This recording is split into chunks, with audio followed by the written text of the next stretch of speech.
Hello, hello. Wow. You guys are coming here a lot early than I anticipated. Holy crap.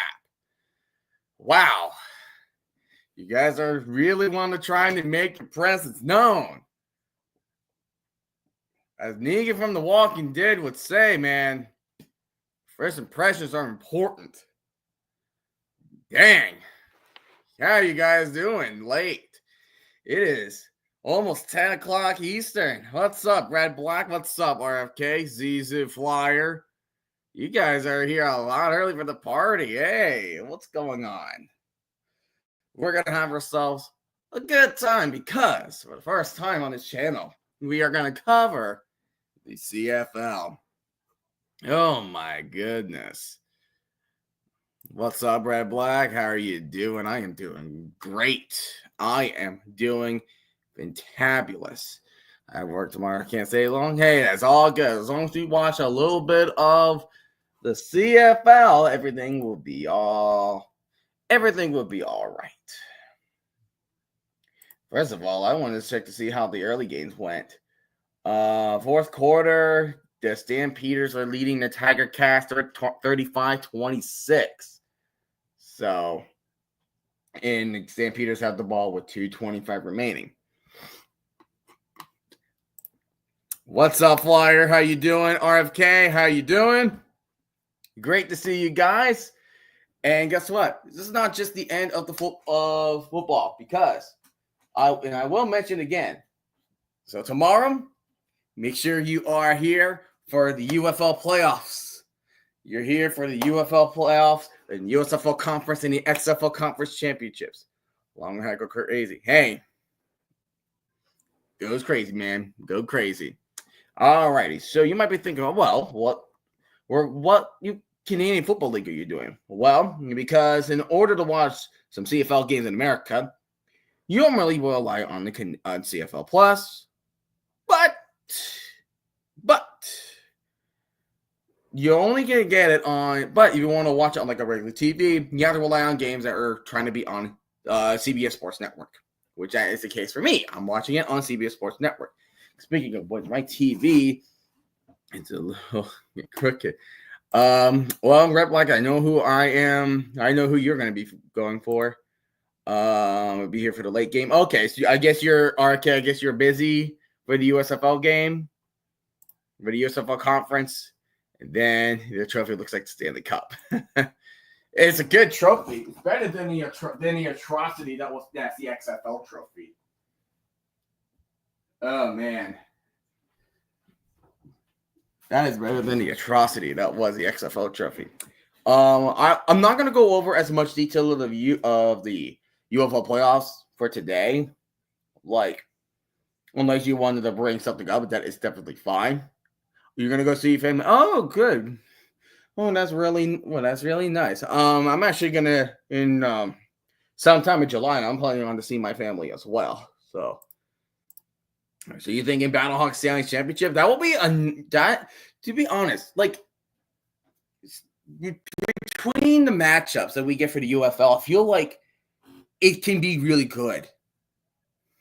Like it can be very great matchups. Stallions and the Battlehawks. They played both times. They both won each game, and they were close. You can say the same thing between the Battlehawk with the Stallions and the Defenders. It's the same case. It's really close. Defenders versus Stallions.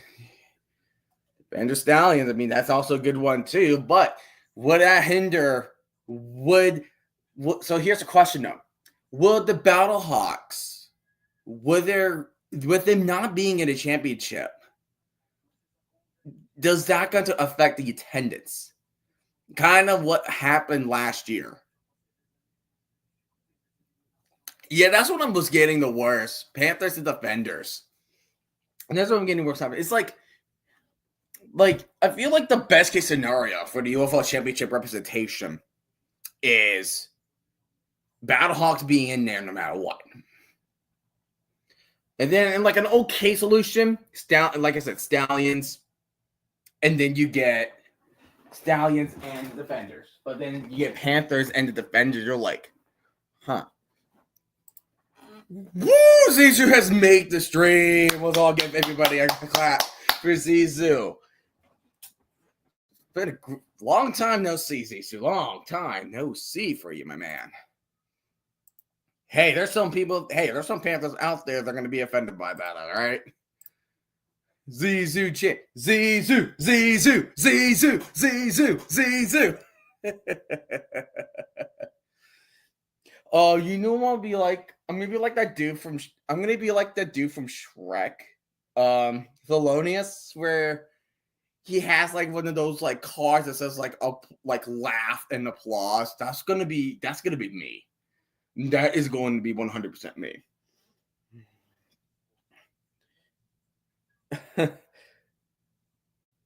And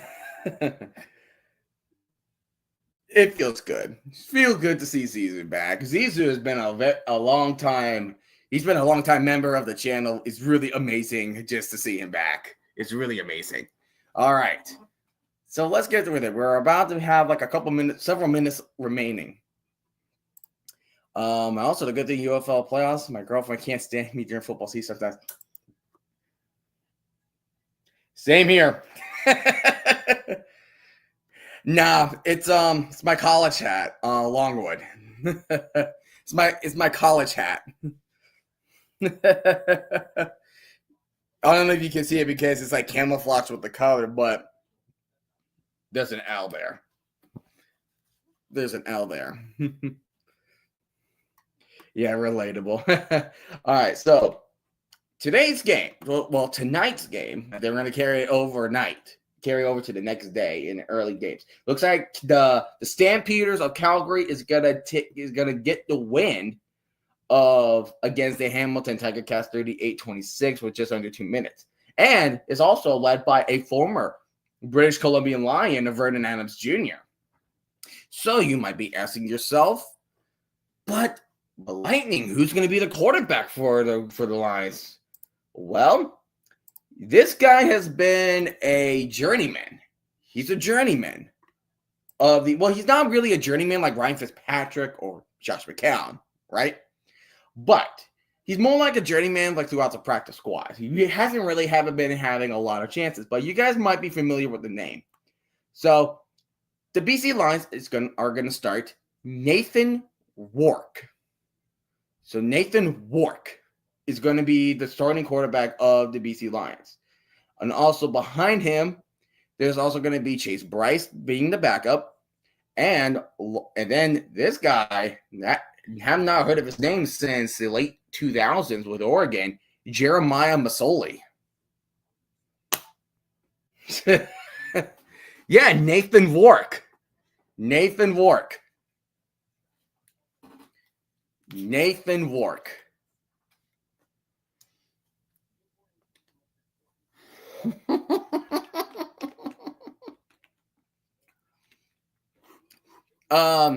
Who's going to be the quarterback? What do you mean? Can you give me some context, RFK? Yeah, Nathan Rourke. And then for Edmonton, so last year I believe it was and that's a familiar name in the USFL. Well, he played in the CFL before with the Toronto Argonauts, but below Thompson, I think he played with Edmonton last year. But it's Trey Ford, Canada native Trey Ford is going to be the start. That is like sparkling water. So darn good. Such a great alternative. It's a good alternative for you drinking. That's just what you said. Okay.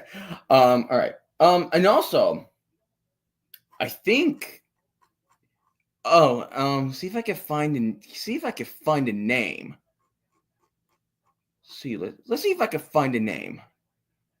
I think he's on here. I think he's on one of the rosters. Hey, RFK, you're a Stallion fan, right? There's a Stallion, a former Stallion on the Elks. His name is Benjamin Victor. He was a former Stallion. Nerd. Hey, man. I'm a nerd. I am damn proud of it. I'm damn happy of being a nerd. I am happy being a nerd.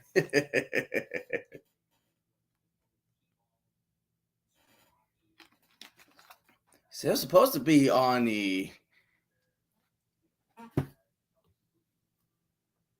game's supposed to be starting, right? Come on, don't do that. Why is it? Interesting.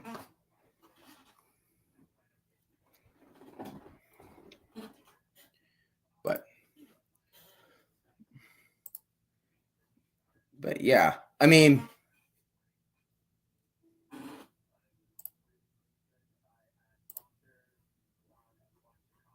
there we go. Okay, all right. But yeah, I don't know why. It's been 4 minutes. Why is it not turning? Why is it not turning over to the CFL game? Come on, man. What's up, Talk About? How are you doing, man? We're doing late night Canadian Football League. Yeah, buddy. Yeah, buddy. This is how we are rolling.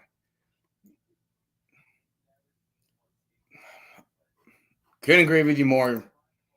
Oh, could not agree with you more, man. I could not agree with you more. Best to just ignore them and just move on. Best to ignore them and move on.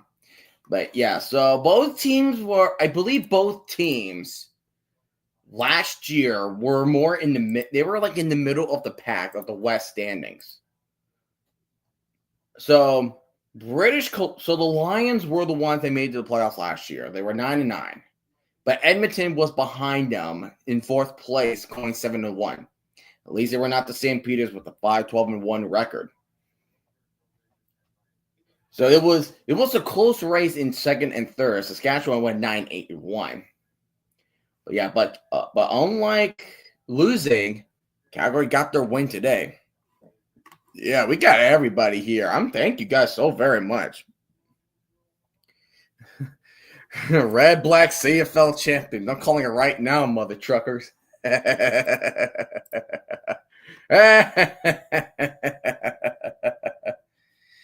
It's like SpongeBob in his it's like SpongeBob in his house going, the game's all here. The gang's all here.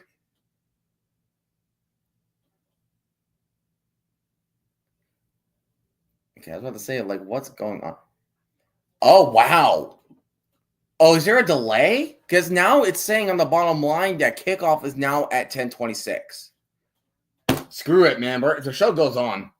The show is going on. The show will go on. It's on. It will continue to go on, my friends. So remember, 10:26. 10:26 is the kickoff time. Is this game on in America? Only on CBS Sports Network. What's with you, bro? Dude, it's not even my fault, man. It's not even my fault. But I know. I feel your pain, man. I feel the same way, too. But the gods of Canada are trolling. To be honest, I'm thinking the exact same thing, ZZ. I was thinking, to be honest, 7-10, 6-11. I'm thinking that too.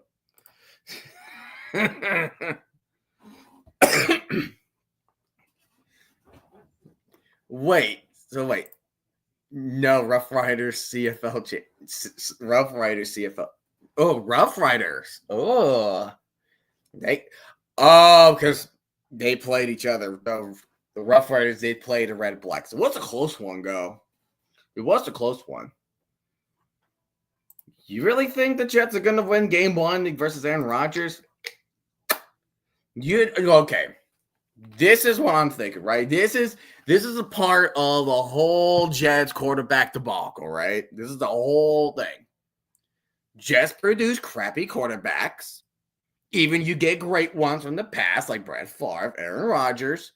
We're gonna find a way to tank the season, like 2008, and when they are in another team and they play us, they're going to crap us. Sam Darnold in 2021. There you go. And then Aaron Rodgers coming to Pittsburgh, and we had to play Pittsburgh week 1. If that is not a better script, dude, I don't know what is. I don't know what is a better script than that. I don't know what's the better script. Man, I pray for Aaron Rodgers not getting hurt on the first snap. Yeah, it was a good game. I forgot. I think it was 38-26. Yeah, 31-26. It was a good one. But Red Black, let me tell you this, man. At least you're not Toronto. Montreal put on a show. They put on a show against Toronto. Like they look very physical. And Toronto's still defending champion. So it's like, are they in the need of trying to get their foot together? My Lions Super Bowl window has not officially closed. Not yet, but surely it feels like it. Yeah, especially like the fact that you lost your coordinators. Like you lost several assistant coaches. Like no Ben Johnson, he's head coaching Chicago. Aaron Glenn and defensive coordinator Aaron Glenn and passing coordinator Tanner Engstrand are now with the Jets. So it's kind of like the Eagles situation. No, I agree. I do agree. Colts will go 20-0 for Jim. All right, you know what?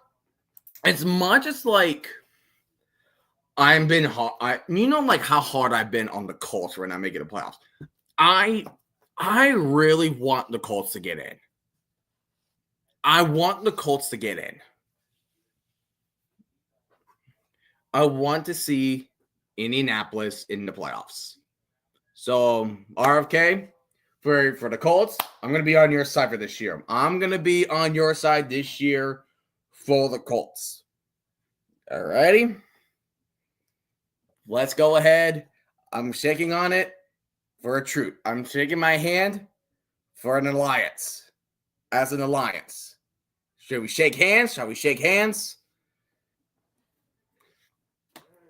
Seeing Eagles repeat. I know y'all don't want this, but it's like it's the same thing like with the Chiefs. We don't want them.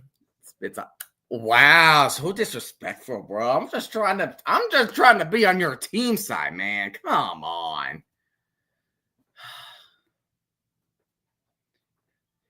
I wasn't able to see the Rangers lift the Super Bowl. Dude, I have not seen my Jets lift the Super Bowl. But you want to talk about trash? The Braves are trash.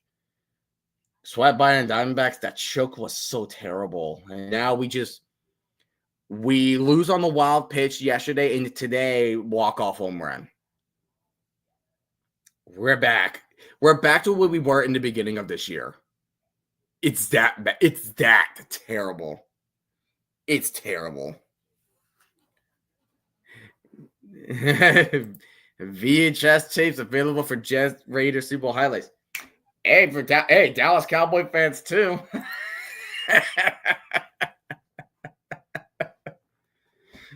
Oh my goodness. I remember having those VHS tapes. Oh my goodness, it's been that long because I remember that the movie Cars was like one of the last movies to be put on VHS, and that movie came out in 2006. And then they stopped they just stopped producing VHSs. Crazy. Yeah, threw away most of your VHS tapes away last year. Yeah, and now they're like collectibles, like they're antiques these days. Don't we like crapping on Dallas too? That's like everybody, especially Eagles fans, like Eagle fans, Commander fans, Giant fans. Like they are the ones I really want to crap on them the most. I remember that game. Oh my.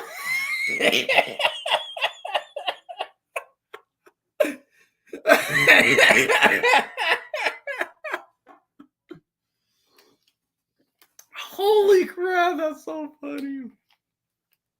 Oh, that is funny.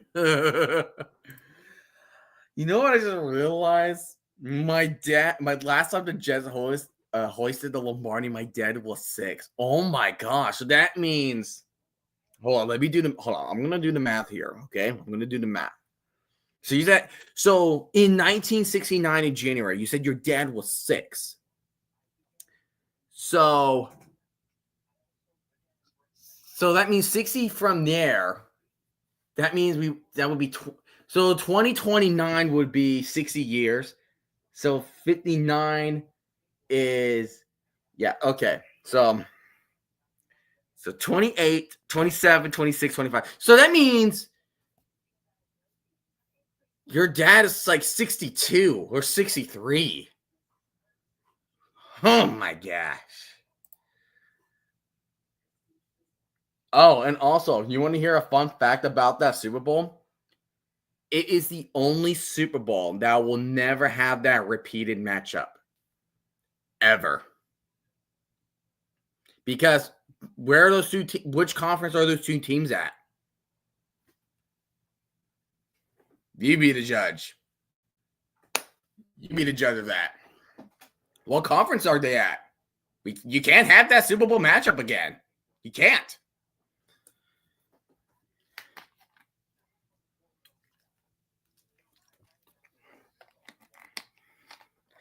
And also, it was also weird. Like when I was younger and I was like looking up like a history of Super Bowl highlights, and I found it weird. I was like, wait a minute. And I was looking back, and I was like, wait. So Super Bowl 3, Jets played the Colts, but Super Bowl 5, Colts played the Cowboys. What the heck happened? And that was before I realized about the merger between the NFL and the AFL.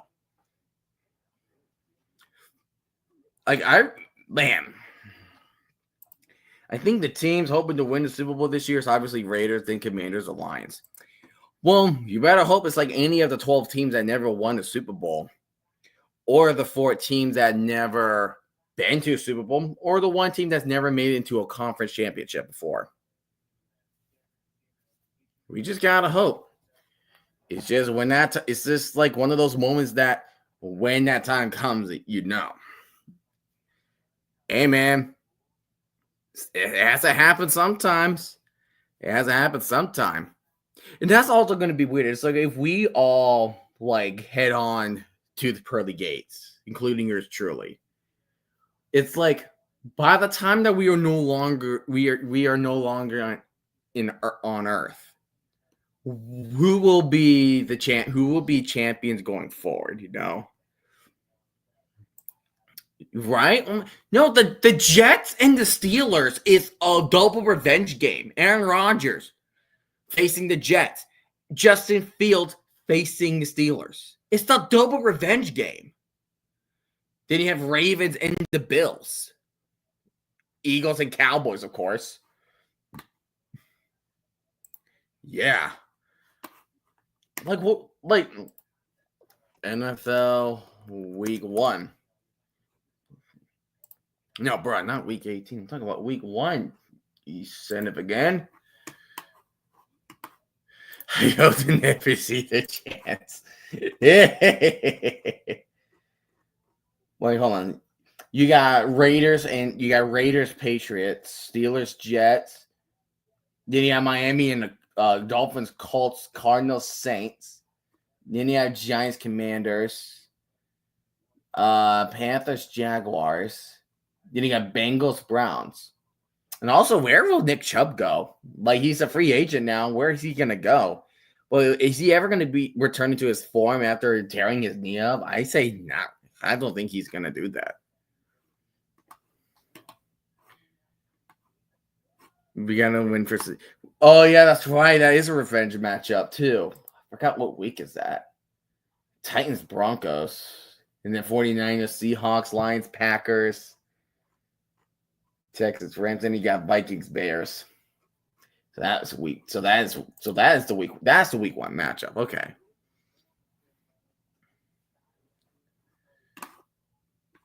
UFL. Oh, UFL joins the NFL. Are you a Defenders fan or a Jets fan?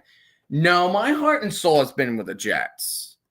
It's like, yeah, I love the Defenders and what they do. Like, they're going to be my UFL team, but the Jets are like my heart and soul for the football team. Always have and always will be. Bills Ravens going to be a classic. Like, when is it not a classic? It was between Lamar Jackson and Josh Allen. Man. Joining the stream. I'll see you tomorrow, Red Black. I hope you have yourself a good night. Jets, 3rd worst NFL team. I can guess your 2 worsts are the Titans and the Jaguars. Is that what I'm thinking? Light it up and good night. Light it up, baby. Light it up, man. Light it up. We have about 6 minutes remaining. Come on. Can that clock go any faster? At least it's not a 3-hour delay like what happened with 2 weeks ago when I was trying to do Showboats and Renegades, and that game went a 3-hour delay, and I just went loony for 3 hours straight. That's right, Pats. Because they used to be in the same conference, and you get all those Brady versus Manning matchups. That's right. Oh, and by the way, I pre-ordered College Football 26. That's gonna be fun. Bro, I thought I lost my mind when I turned on the channel. Yeah, no, it's weird. No, it was like 3 hours. It said 3-hour delay, and I just realized, and I'm like, well, crap. Might as well order a McDonald's from DoorDash. We need one last CFB bracket. Okay. You know what? Let's see. It's summertime. I'm on vacation for a little bit. So, the question is, where are my notepads? Because what I want to do. Okay. All right. Give me one quick second. I'm going to try to find a post-it note. Like post-it note or just something. There they are. Okay. I want you guys to decide. Okay. So, here's what I'm thinking.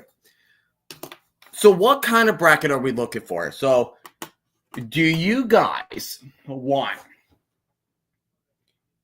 on? You know what? We're gonna let fate decide. Let chaos. Let's be chaotic. Let's be chaotic for now. Because what I want to do is so what I want to do. Okay. We're going to randomly decide. So I need a random number generator. You know what? Let's do wheel of names. We do wheel of names because I'm thinking we can either 8 teams, 9 teams, or 12 teams. That's what I'm thinking. Let's do wheel of names. All right. Wheel of names. All right. So we have 8, 9, and 12. All right. And of course, we're going to do a shuffle. Okay. So let me go ahead and let's just share the screen for you. I don't know how imperialism would work for me. I don't have the technology for that. I always like doing those like little CFP tournaments because I just think they're just freaking fun. All right. So we have 8, 9, 12. How many teams are we looking at? How many teams are we looking at? Are we going to look at 9? Okay.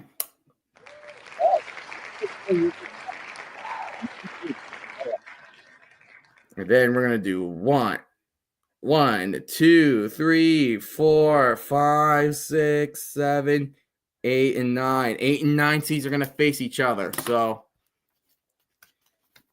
there we go. So that's what I'm thinking. All righty. Okay, so I'm going to go ahead and stop sharing this real quick. And I'm going to put up the college football team. So hey, comment down below what are your college football teams. Maybe it'll have a chance to put your team in there. Okay, I know yours. Flyer, I don't know what your team is. Zizu, I think you are. Talk about UNLV. Zizu, I do not know what your team is. But put it down in the comments of what team do you want to be in. Louisville, yep, UNLV. We need more. We want chaos. I want to try to do this bracket. So 1, 2, 3, 4, 5, 6, 7, 8, and 9. All right. Well, teams right there. Well, we're going to do, so as of right now, let me see if I can see it again. So, all righty. So this is what I'm doing. It's a random wheel generator. Has all 136 teams. Look at all these teams. We have so many to choose from. All right. Number 1. All right. You guys ready?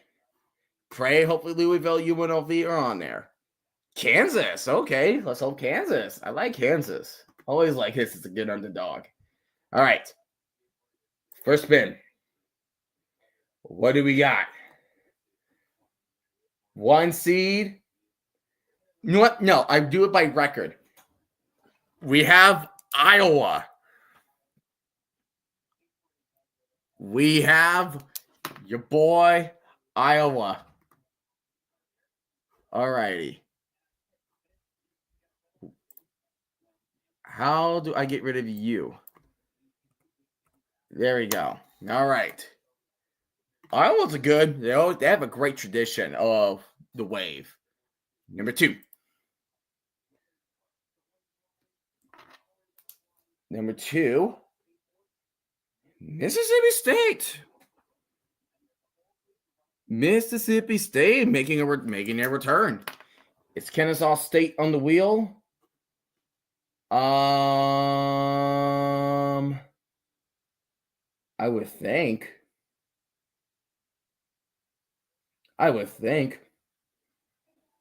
Maybe not. I'm not sure. But that's the case. Well, darn. Oh, there we go. There's the game. All right, the game is on. All right.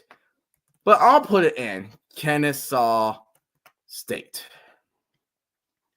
All right. All right, number 6. Don't worry, we'll get something like Kent State or something. Actually, Ball State. We have Ball State. in the house. All right, number 4. Who we get number 4? You all see UNLV on there? I would think UNLV would be on there. Eastern Michigan.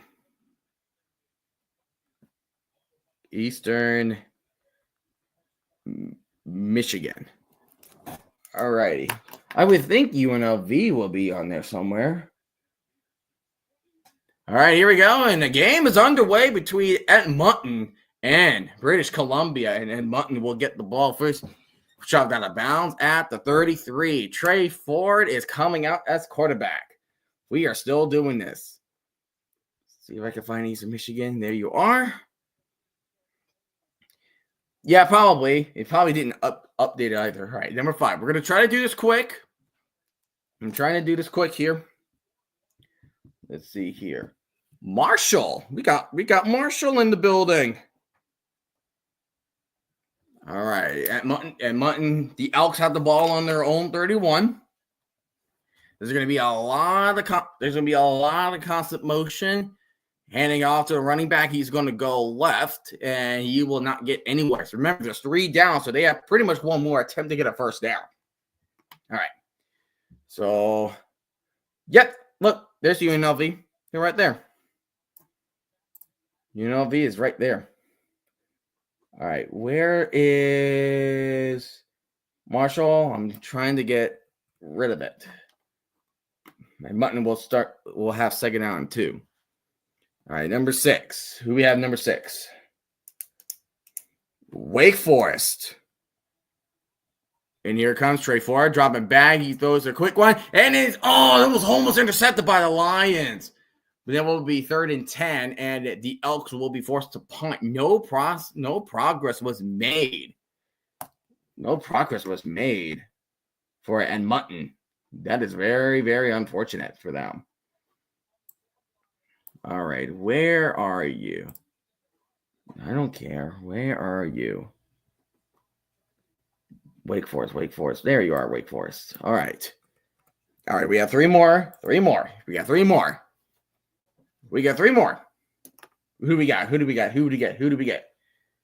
FAU. The punt is now underway for the Elks. Catching it from the 26.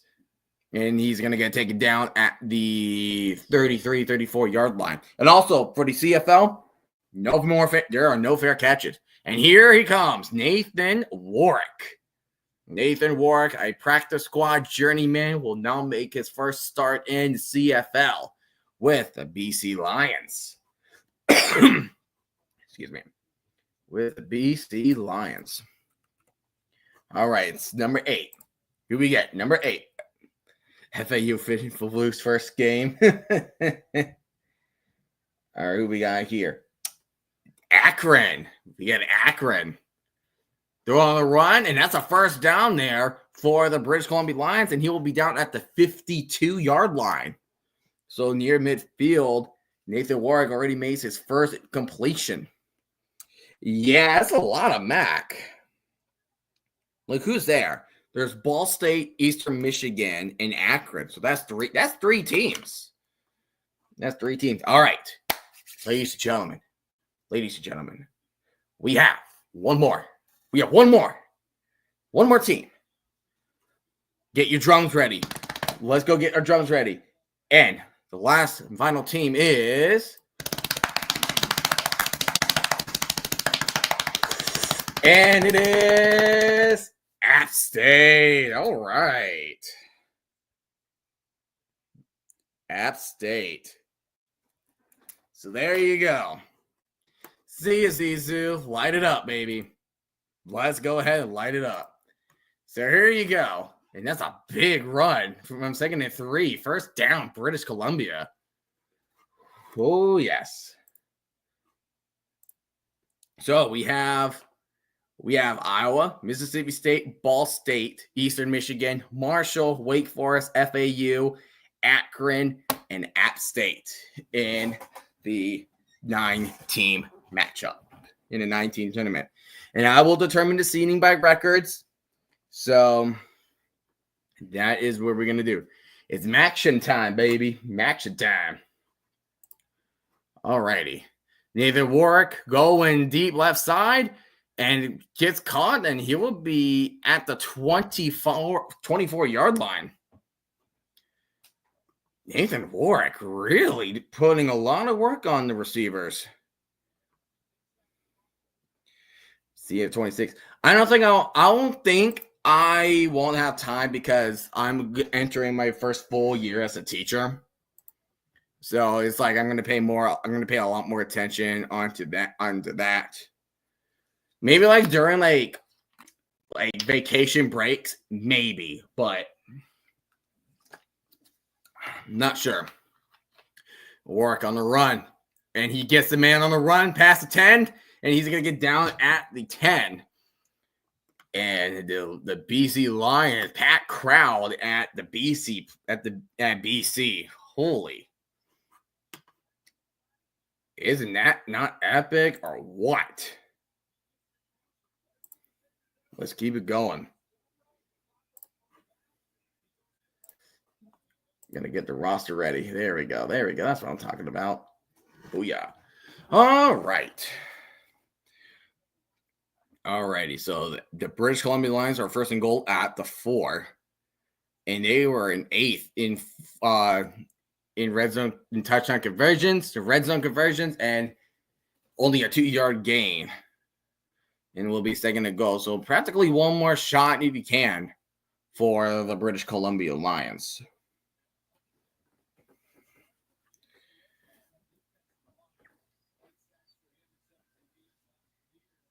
Yeah, so the Elks did not do well, but now it's going to be all up to Nathan Ward. Can he get his first ever points of the CFL?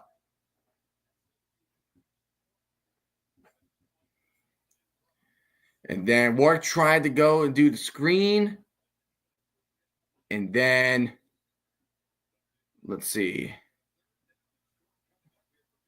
And they're saying he's short at the 1. He is short at the 1. Dude, does British Columbia go for it? Dude, does he go for it? They're in the short. They are going to go for it. Uh-oh. Walk under center. They're going to try to sneak it in. They do.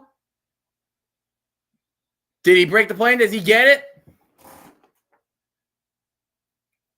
Yes, he did. He certainly did. That is a touchdown for the Lions. Dude, Anthony, that drawing was freaking... Yeah. Oh, yeah.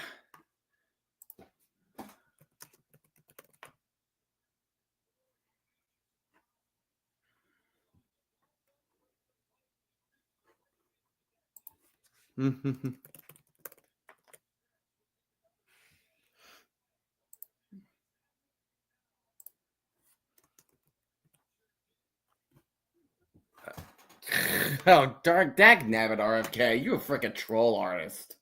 You're such a troll. You are such a troll. Robert F. Kennedy missing Jim Irsay.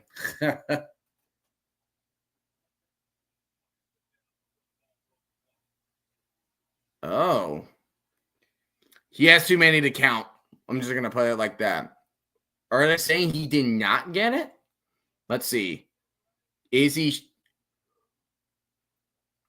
Oh, he's down. He's down. Warwick's knee went down before the ball broke the plane. Oh, man. The ball did not break the plane before his knee touched. So that's turnover on downs, and then the Elks will get the ball back. Let's hear it.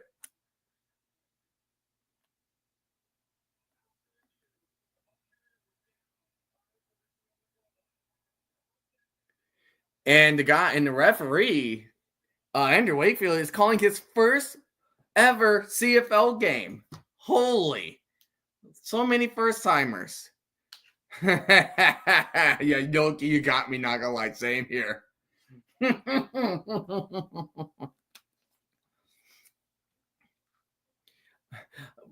gonna lie, I also thought you guys in chat. No, man. No, I always try to keep myself a low profile. I always make sure I'm keeping myself a low profile. It's like I don't tell my students anything about what I'm doing. My account has had various changes over time. It's been talked about since 2020. I mean, I've been lightning for a good while, but it hasn't really clicked on. But now it's like, oh yeah, it has officially clicked on. But yeah, so we have 3 Power 5 teams and a bunch of. So what we got here? We got one SEC school, one Big Ten, one ACC school, 2 Sun Belt Conference, 1 American Conference, and we have 3 MAC schools. Mike has been vote blank. Insert president candidate since 2019, but I changed it but included RFK. Makes sense. It's the Maction. It's the Maction. We need the Pac-12 after dark back. We need it back. We need that back.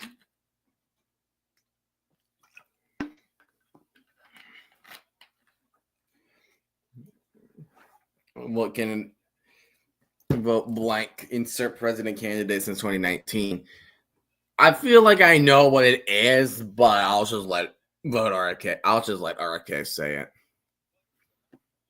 Indiana even put the whooping on the Chicago Sky. Whew.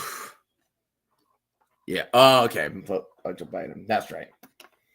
All right. So the Elks made a goal line stand, but now they're literally at the 1. And that's a false start on the Edmonton right there.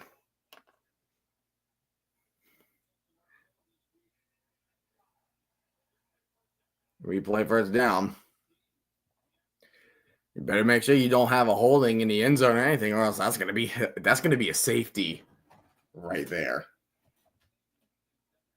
That's 100% going to be a safety. All right, first down at 10. Drop it back to straight forward. Throws it to the left, to his right, and that was almost picked off. That was almost picked off. And now you're facing second at 10. They're going to be punting from their own they're going to be punting from their own wide end zone. Honestly, that's not who I would have expected. Who else, you know? Alrighty. Drive it back straight forward. He's going to roll to his right. He's probably going to go deep. And he's going to run it. He gets a first down, and he will dive to the 15. And that's the first down for Edmonton. The first down of the game for the Edmonton Elks. Trey Ford running for the first down, going down on the right sideline. Brilliant stuff. He just knows that he has to get out of there, and there was just no one in front of him. He was going for a pass. And I feel like that line could have tackled him if he had not slipped. So at the 16 is the Elks. They're at the 16th, though. The process of a 109-yard drive is a work in progress. It's a work in progress, and the run got stuffed, so they're going to lose about a yard.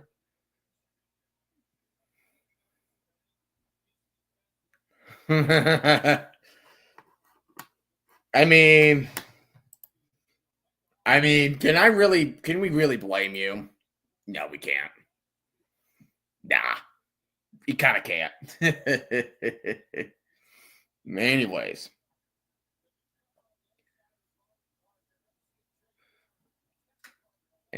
So second down 11 from the Edmonton 15. Trey Ford, drop it back. He's going to roll to his right again. He's going to throw a check down, but incomplete. So now 3rd and 11. And the Elks, again, will have to punt this thing away and hand it over to the Lions. So they got one good play, and that's pretty much it for the Elks. I don't care. Yeah, I didn't care. I mean, I don't care either way. It's like as long as you're being respectful to your peers and your people, you know, that's all I want. That's all we want. We just want respect. We just want some respect and validate our own opinions. The Lions, a muff punt, but he got it back at the 49. Okay. Okay, BC. Matt Chapman, 2-1, walked off against the Braves. Braves are just having it rough. I hate my baseball team so much. And also, Bryce Harper is on a 10-day IL with a wrist inflammation. All right, Nathan Warwick will be back in the saddle. He was doing really well. He had himself a really good drive, and then that happened, and it's like, then his knee went down. It's like, oh, son of a gun, dude. Come on, man. You know? Come on, man.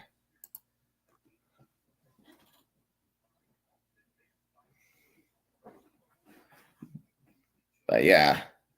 Yeah, so first game. Yeah, so we're going to start. I'll make an announcement on the moment I'm done with the stream. I'll make an announcement on my YouTube and my Twitter. So we will start the UFL stream at 2:45 Eastern. Which, if you're on the West Coast, that means it's 11:45. So we're going to start the UFL at that time.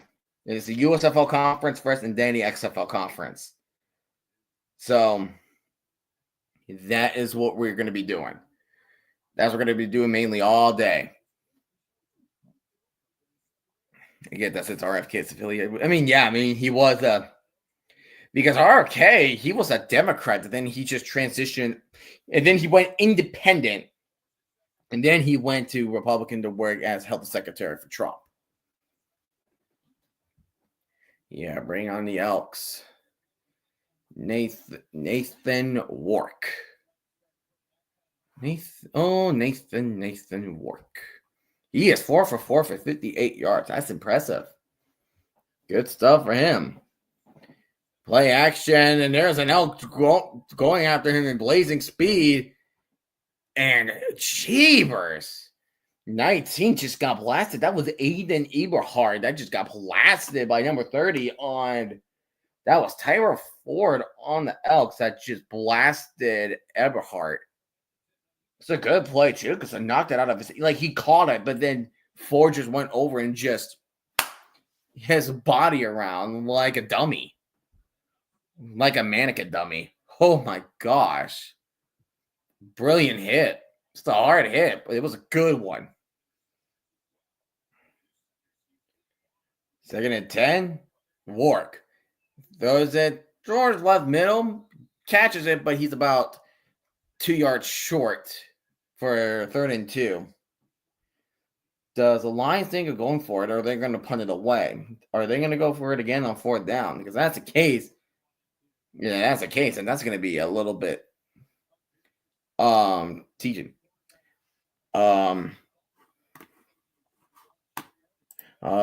Random question: what subject you'll be teaching? I teach all subjects because I'm a special ed teacher. I'm a special education teacher. So I'm making sure that my students are getting the help that they need, the needs to help them succeed. 3rd and 2. Why are you? Edmonton stopped them again. Why did you try to QB sneak it again? You did it one time in the end zone, which is all right, but you're doing a quarterback sneak on 3rd and 2. It didn't work the first time. Why the hell did you think a QB sneak on 3rd and 2 is going to work? What are you doing?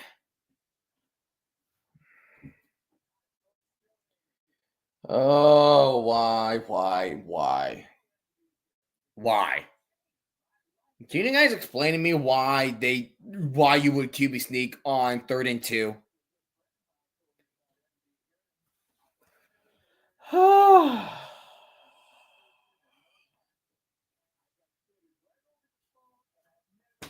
We need to wear CFL teams and play the UFL. Question, but here's the thing: if both leagues have different rules, what rules are you going to play on?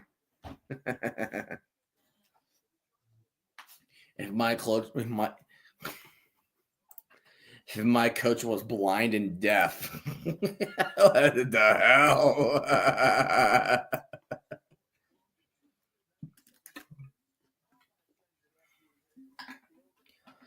Yeah, at least the Elks are making some defense, but it's also the Lions. What are you doing? NFL rules, huh? Make it not affiliate, I guess. So now they get their own rules. God, that's a good point. That is 100% a good point.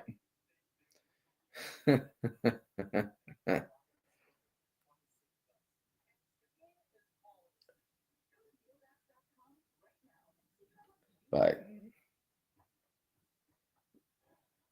yeah, again, why are you trying?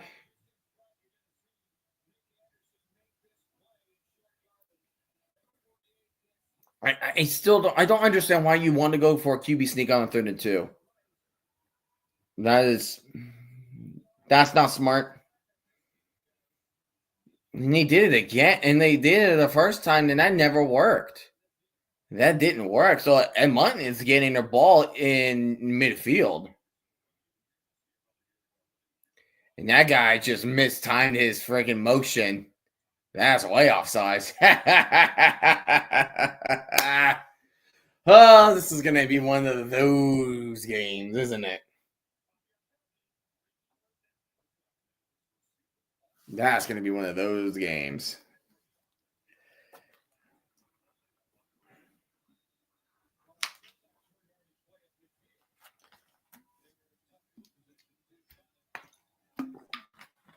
I watched you got unbanned. Oh, yeah. Well, yeah. Yeah, because that guy was just saying that word. I don't appreciate that. I don't appreciate that word. I do not.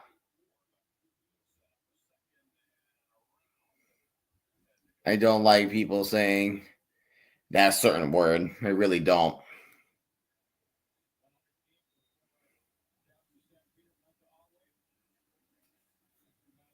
Not really. Yeah, I'm just not. It's just a nasty word.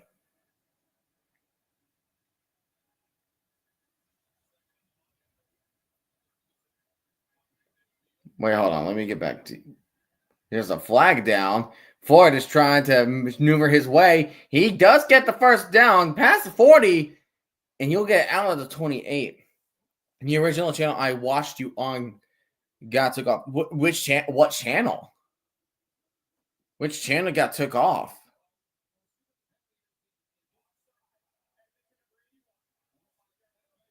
Edmonton number 81 again.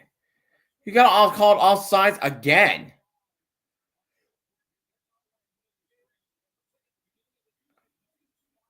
It's called RFK Field Segregator 9 now. Huh. How did it get took off on YouTube?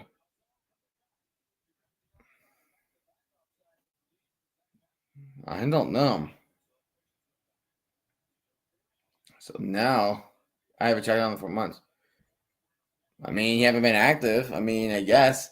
So tagging the 14, Trey Ford. He's going deep left side. Try to go for a jump ball. Incomplete.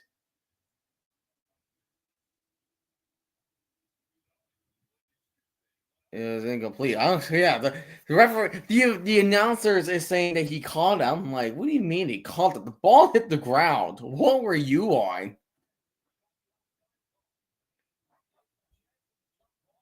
That's a jump ball, but yeah. Yeah, the ball hit the ground. That is 100% incomplete. So Edmonton will kick a field goal. He will kick a field goal. Not a field goal. He will punt it away. And the ball is going to go in the end zone. And we might get, and that's a Rouge. Ladies and gentlemen, we got ourselves a Rouge, I think. Because they pumped the ball. Yeah, that's a Rouge. So, hang on just a second. Oh, my goodness. Stop it. Stop with the pop-ups. Bam. Here we go. Not nothing you can see in your football scoreboard any day. Edmonton is winning 1-0. Hey, what's up, bud? How are we doing, bud? How are we doing, buddy? How are we doing? We got ourselves a Rouge. A Rouge. Nice to meet you. I'm Bud. Nice to meet you, Bud. I am Lightning. Welcome. We were just watching the Canadian Football League because why not? I want to at least do something for the life of me. But I gotta go. Bye, Bud. Bye, Bud. See you, Bud. Don't we? Shout out the Bud. All right, so a punt. So Edmonton punts it, force it into the end zone, and now the Oilers take a 1-0 lead versus the Canucks. But ask, how is it 1-0?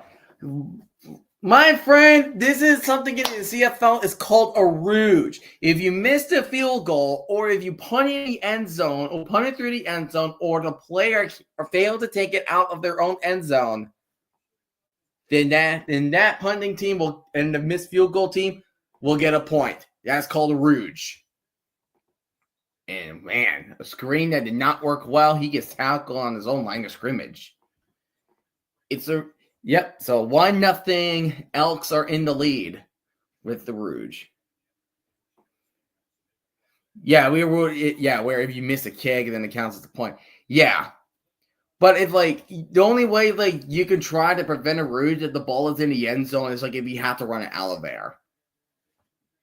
But yeah, so if you just kick it past the end zone, or if you tackle someone in the end zone after a punt or missed field goal, then yeah, that's a Rouge. Warwick gives a quick throws a quick pass, and he's just gonna get the first down. Then that is, I believe that was Javen. I forgot what number that guy was wearing. Yeah, that was Javon Katoy. Yep. So this has pretty much what a Rouge is if you are following the CFL. So the Lions will have the ball on your midfield at the 54-yard line. And also the field is longer too. That would look like to be offsides on Edmonton.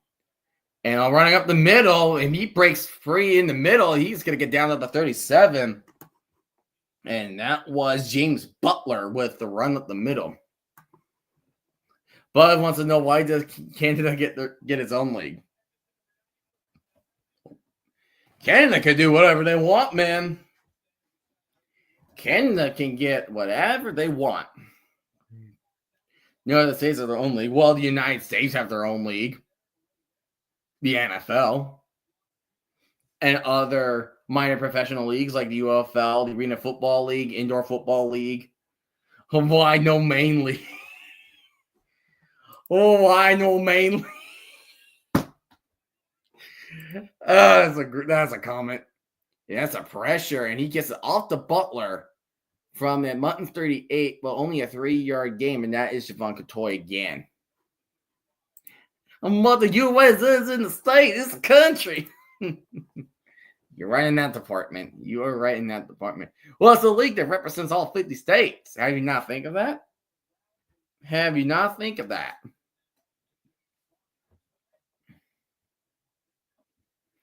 We have 43 seconds remaining. Canada is a state.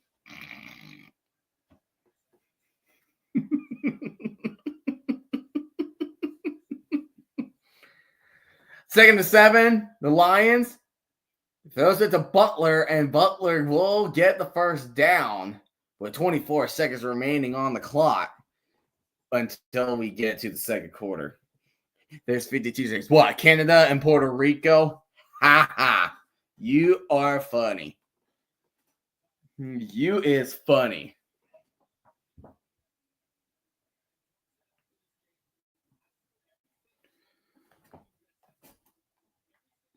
There's 52 states. That's like asking, is water wet? Greenland's not. Yup. From the 28, first and 10, final play of the first quarter. Butler try to run right side, and he will get a gain of 2, and that will bring us to the end of the first quarter, where Edmonton has an astounding lead of 1-0. Such an astounding game.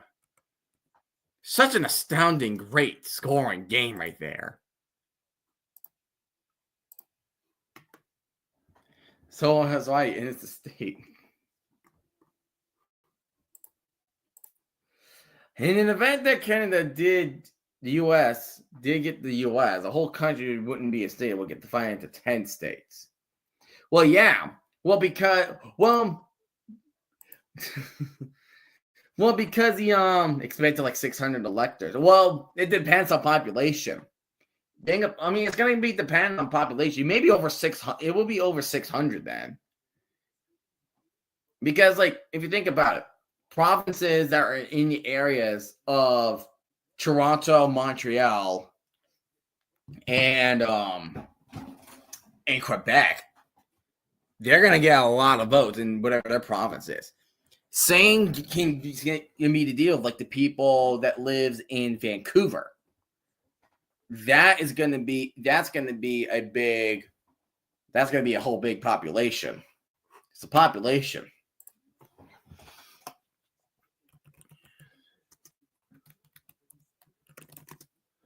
I'm going to look up by city. I'm going to look up.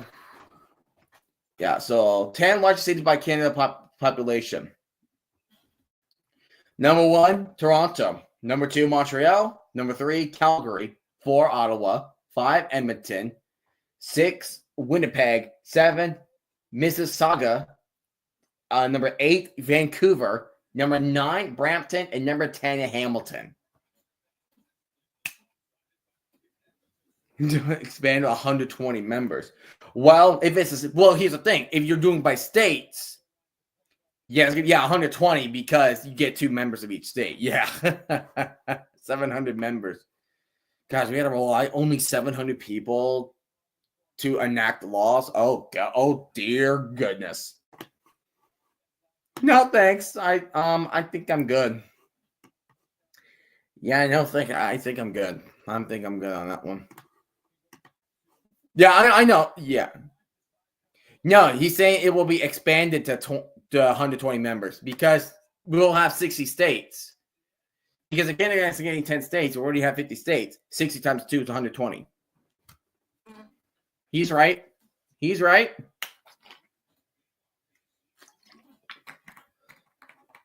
All right, the Lions are going to get their motions ready.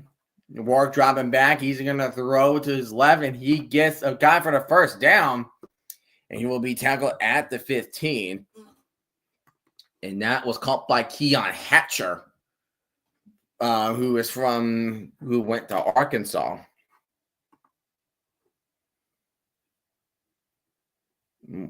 What to earn. Would combine if World War III would combine. Oh, my goodness. Oh, we do not want a World War III. Let me tell you that much. We are not getting a World War III. Come on now. And here's Keon Hatcher last year with 608. Main takeover. Work on the run. He's going to try to throw it. And it's batted down. Incomplete. It is 2nd and 10. They got one more shot mainly tried to get to the first down marker at the 5. Main takeover. Maine versus the world. The end of where... I forgot what I was about to say. Maine wins easy. It's secret military equipment that the United States had no idea what they have. But I said senior can. Yup. All right. 2nd and 10. Warwick drop it back, and he's going to go for the end zone. Oh, my gosh. He had a man. He had a man. He had a man. He had the Katoy. He had Katoy, and he freaking dropped it like he was sponsored by Butterfingers.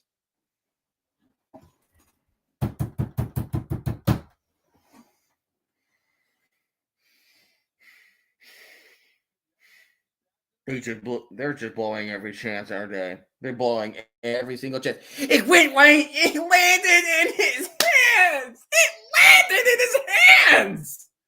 How do you miss that catch? What are you doing?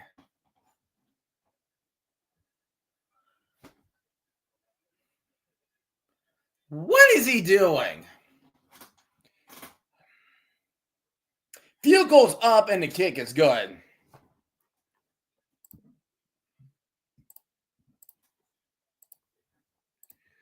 Bro, they should have been up 7-1. But we have this score. What the freak? Middle American Indian National East. How did Katoy not catch that? How did he not catch that? I'm losing my mind over here.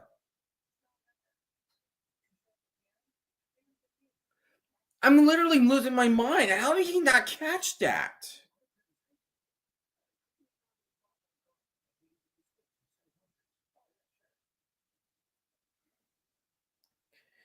Oh my gosh.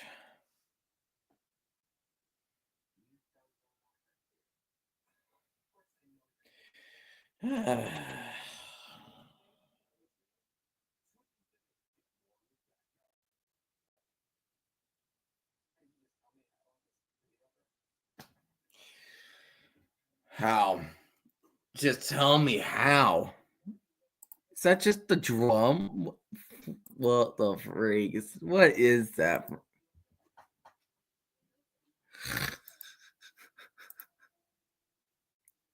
Is that like a pregnant man emoji? Funny, RFK. You're very funny.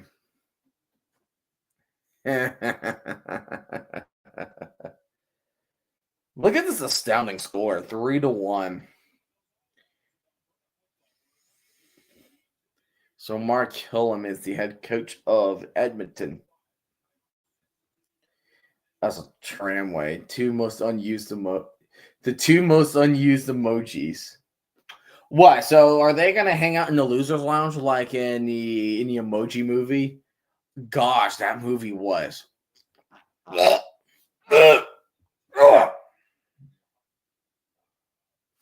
I remember being universally hated back then. Yeah, like I said, I had a feeling yeah, I think so. No, like you. And run, and that is going to be a gain of 2.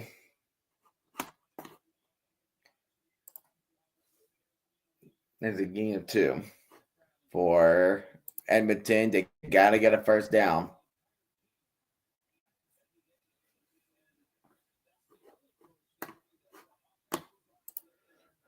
It was a trend where you basically replaced the laughing emoji with a tram emoji.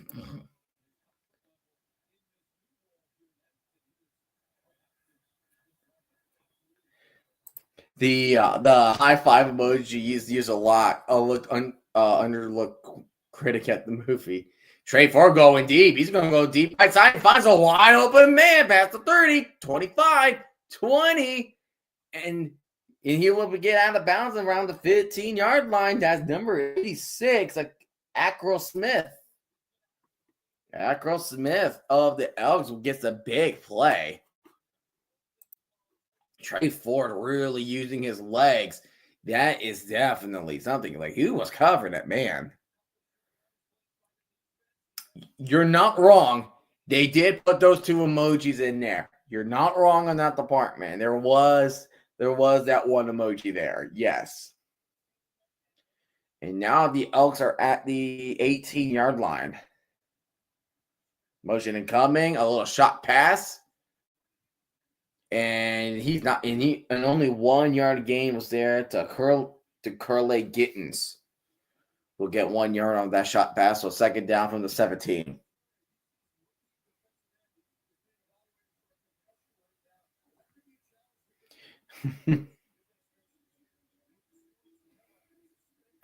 Can we just have like what the ending of the Emoji Movie can do when he just like constantly changing emojis? Or why is that not a thing? Seriously, how is that not a thing? I am dead serious with that.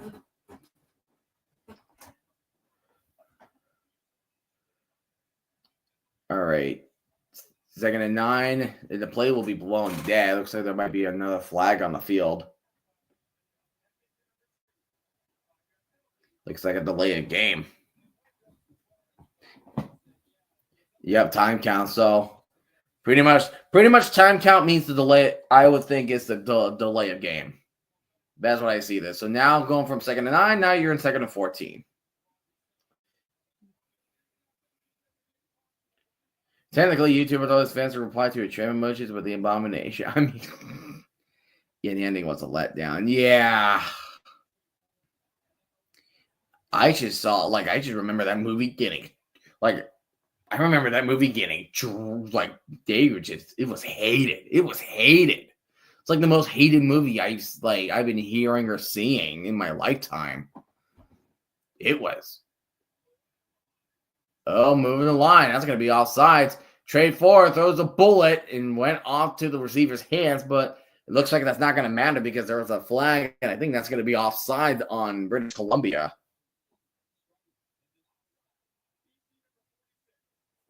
It's funny. He doesn't say defense. He says BC or Edmonton and then the number. That's another interesting difference.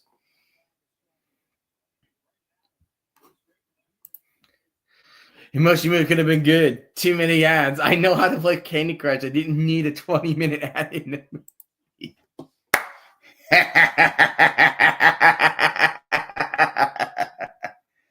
No. Good. That's a good point. 2nd and 10. Ford circling around. He's going to his left past the 30, and he's going to run it past the 15, past the 10, past the 5. He's going to go get down at the 4. So that's a big run, big first down for Edmonton.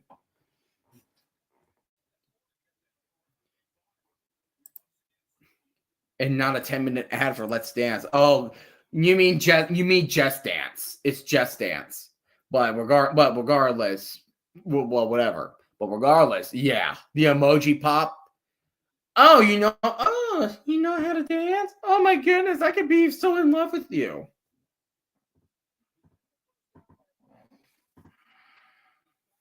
Bruh. 1st and goal at the 5. The Elks looking for a touchdown, handing it off, going up the middle. He will get about 3 yards at the 2. Not there yet. He'll get there, just not there yet. That was Javon Leak. Oh, yeah, the freaking drop box. Oh, yeah, the drop box.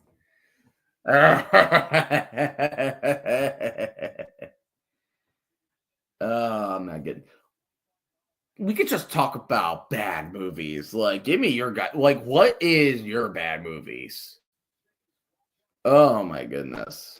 The Emoji Movie was bad. Emoji Movie was pretty damn bad. Going up the middle. Does he get a touchdown? Here's a touchdown, Edmonton. It looked like a touchdown. Looks like they're still discussing it.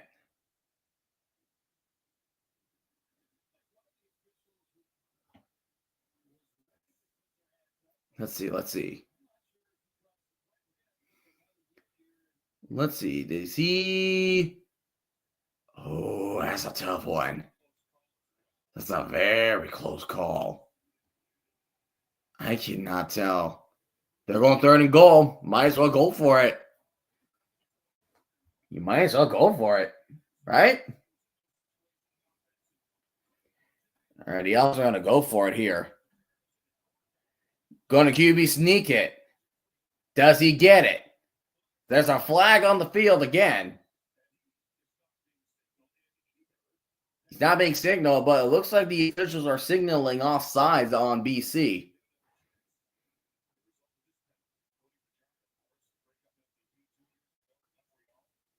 Origins is an NFL movie. Really?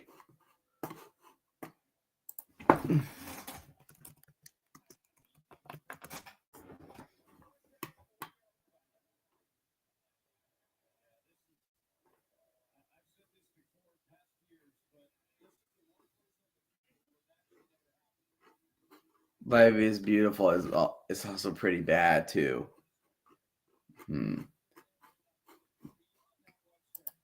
Oh my goodness! Like I have not seen it, but like I've seen like critics like hammering this movie. But the Room with Tommy Wiseau, very bad. All right, Drake going up. Is that a touchdown? And another flag. Oh my gosh! And you're still saying nothing. What is going on?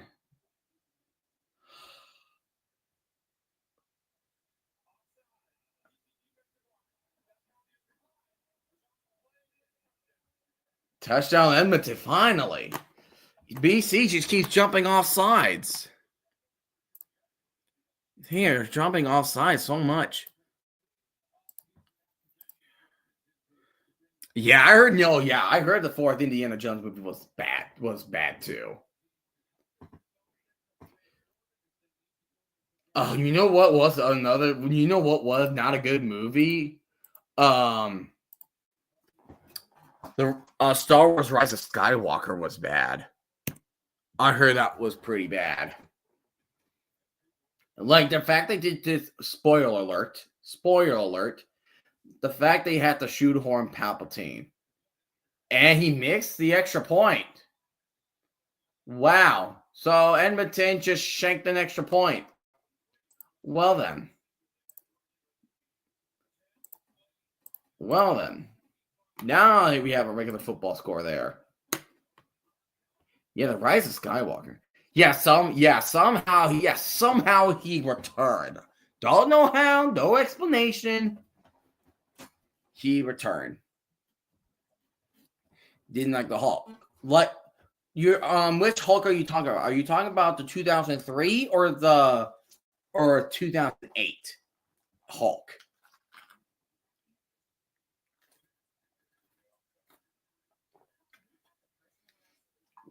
They fly now. Oh, come on, Edmonton. Yeah, Edmonton just whipped a few. They whipped a P18. 2008, really? That's a little. All right. Oh my goodness, what was Oh, you know what was a bad sequel? Shrek. I heard Shrek the Third was bad. Like the third Shrek movie was pretty bad. Because and also it's like, how are you gonna top the second Shrek movie? Like Shrek 2 was peak sequel. It was peak sequel.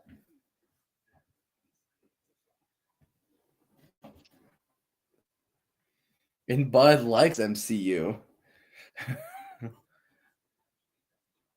Oh my, okay. I want to first of all, I want to see if you guys have. Okay, so have you guys seen? You know what? I'm actually kind of this. You guys know plot holes. I got a plot hole for you, right? Hot take: Shrek 1 is bad. Wow, why do you think Shrek 1 is bad? But also here, okay, so have you guys seen The Lost World Jurassic Park? Have you guys seen it first off? Because I don't want to. Because I know the film was released in 1997, but I still wanted to be respectful about spoilers and any other things. BC trying to return this past 35, and he's going to get down to 40. That looked uncomfortable the way he went down. Yes, I've seen Lost World. Flyer, you have not seen it. Okay.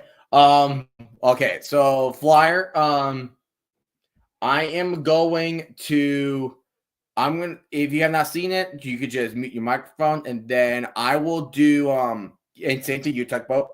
And I will do let's see. I'll do this and then you can unmute. So RFK, I'm gonna talk. This is what bothers me, right? So you know how okay, so mute, Flyer, and talk about. So RFK.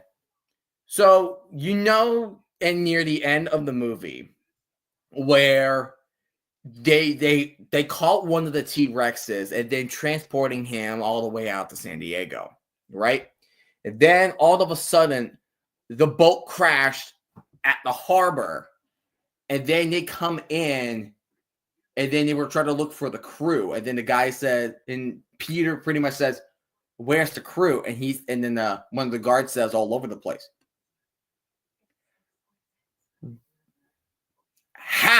How did the T-Rex kill those people? Like, how did he got those two crew members? Because he was there inside that little cargo the whole time. And then he couldn't even he can't even bust his way to get out of there. What? Did he like sneakily went out, took a little snack, and then he went back down and then just closed it back down? Like, what was the explanation? Look, I love Steven Spielberg. Like, he's a great director. He's my favorite director of all time. But oh my gosh. Like, that plot hole was so bad. So bad. It was bad. It's like, how did he even get to those crew members? Wow. And Jimmy Butler going up. James Butler. My bad. What's the plot hole for? Wait, what do you mean a plot hole for Jurassic World 1? What plot hole are you talking about? Are you saying like it's the same one that is from the first movie?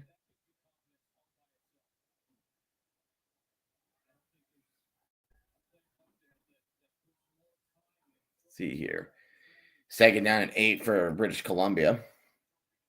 He will take the snap and he's gonna get friggin' clobbered, but he throws it but incomplete. So that's a fast 2 and out for the Lions.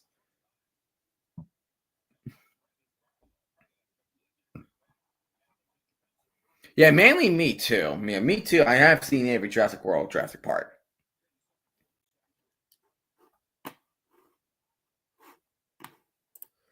When the power goes out, then they get struck.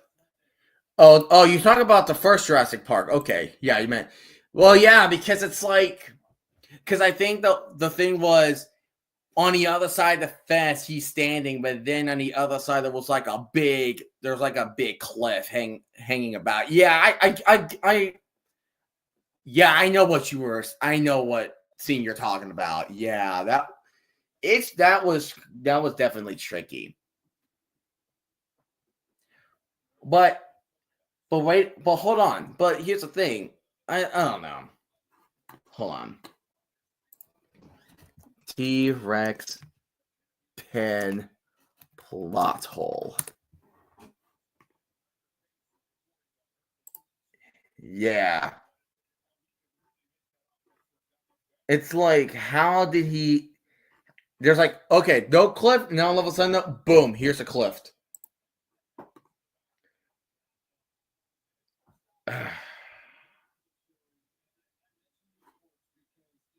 I'm not sure, man. The van falls off like a huge fence, but then they see the goat race that was only like a 1-foot wall and cement instead of 1,000 feet. Yeah, like it's crazy. Wow, yeah, like I mean, I don't really like understand plot holes. It's like I'm not that much detail, but I know that like the one in Jurassic World is like the one plot hole I remember.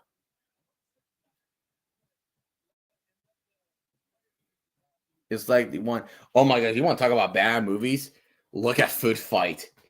It is a monstrosity. That movie is a monstrosity of badness. So bad. Oh yeah, like how her slipper fit is perfect, but it slipped out. Yeah, I think we all heard that story before. Very short. It's a good catch, but did not get enough for a first down. It'll be 3rd and 2 for the Elks.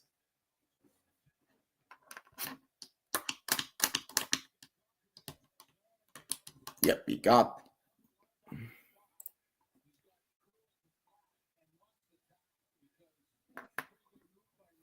Yeah, he caught that, but just was not enough. So it's 3rd and 2.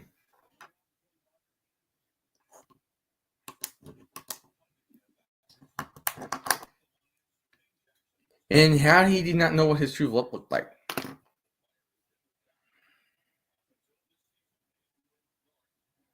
Disney and true love. You can only find it from first sight.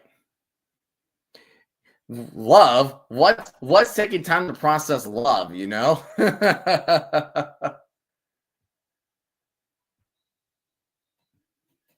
And then British Columbia will start on the 23. Oh yeah, The Last of Us, all episodes. Man, everybody, I heard a lot of people on like Twitter like hating on the second season.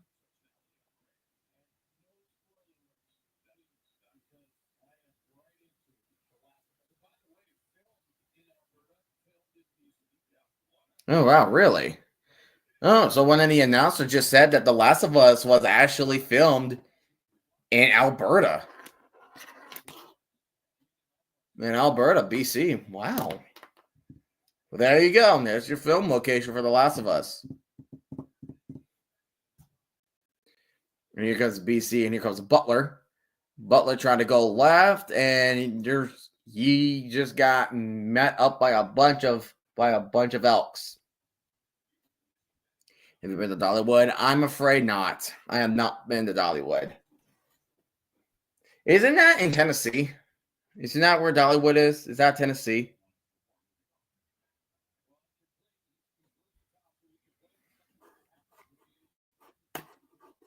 Because isn't that what I think it is? It's like is it like after Dolly Parton? You going in next week? Oh, have fun, man.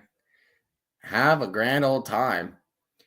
Nathan Wark, and he's gonna run it, and he's trying to get to the first down. He does. He had like several Elks banging and booming like a pinball machine, and he's just managed to get the first down. Oh, it's a county next to Knoxville. Wow. So it's like really close. I try to go through review. Hey, it's tradition. You wanted to keep that tradition. I don't blame you, man. I do not blame you whatsoever. Oh, she's a minority owner. Makes sense. It's like that's like the Burt Reynolds. The actor who plays Smokey the Bandit was minority owner of the original USFL Tampa Bay Bandits. The Bandits was a homage to Burt Reynolds in the 1980s. and the Bandits was like one of the most stable USFL teams ownership wise. Not like what happened with the freaking Express, Donald Trump with the Generals. And then what happened with like the trade between the Arizona Wranglers and the Chicago Blitz. Haven't been since 2023. Missed last year for Virginia Beach / Williamsburg. The LA Kiss was owned by Kiss in Arena Football League. I did not know that. Really? Kiss. The band Kiss?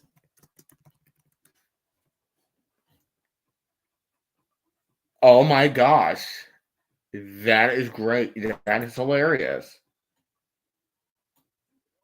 That is funny.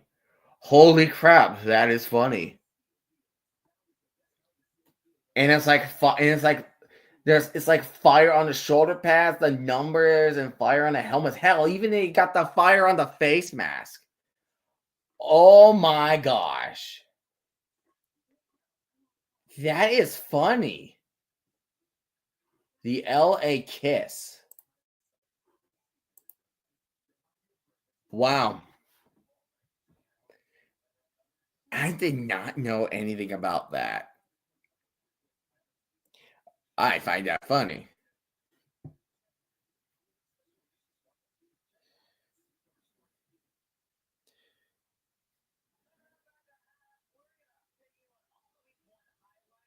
That is very funny. All right. I don't know how long the halftime is between the Elks and the Lions. I do not know. 10-0. 10-8 for baseball. All right. 34. On the 34, the Lions, 2nd and 10. Hatcher gets the ball, but will not get a first down, so they will meet up with a 3rd down. 3rd down for British Columbia. Keon Hatcher. Oh my gosh, it's Snoop Dogg. Snoop Dogg is there representing British Columbia, and man, he can throw. Snoop Dogg is in the game. Are you serious? Wow. Omar Doman is the owner of the Lions. That is funny. Snoop Dogg just rolling the balls up to the stand.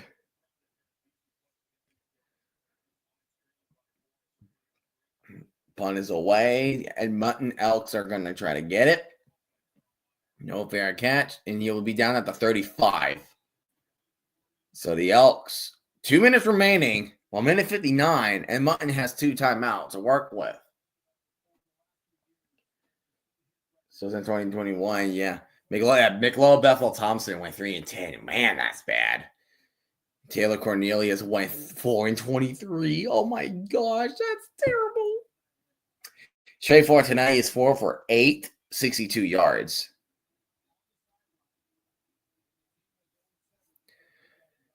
So they have a whole field to deal with.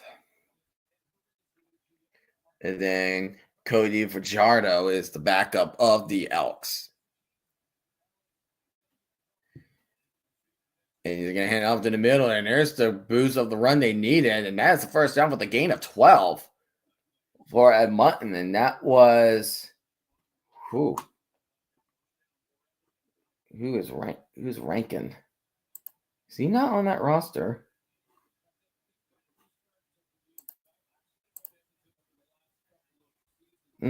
Who's ranking? I don't even see him on the roster. Slow starts. Look at 0-3, 0-7, 0-7, and finished last season 7-4. Yeah, that's not what you want, my friend. Yeah, that's not what you want. Justin Rankin, 31, but he has a number switched to 5 for some reason. High snap for Trey Ford, and Trey Ford is trying to run it, but he is just trying to run, and he could have gotten himself more hurt there. So 2nd and 10, minute 29.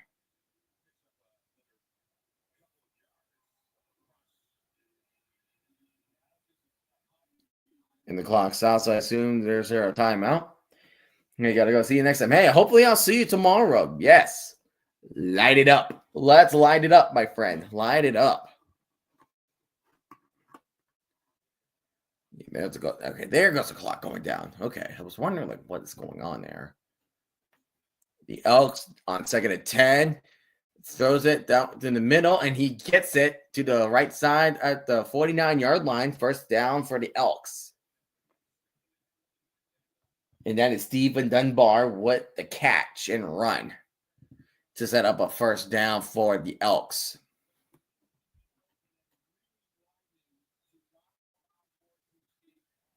At the British Columbia 49-yard line. Less than a minute remaining. 55 now. And it has to Dunbar again, but only for the gain of 3. Only gain of 3, so that's 2nd and 7 now for the Elks.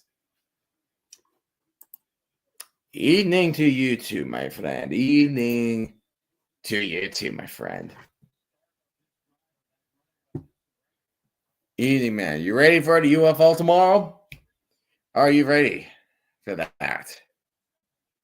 The Elks dropping back, trade forward. He's going to roll to his right, and he's going to throw on a run. But the moment Justin Rankin caught it, he gets instantly tackled. He'll be tackled at the 42.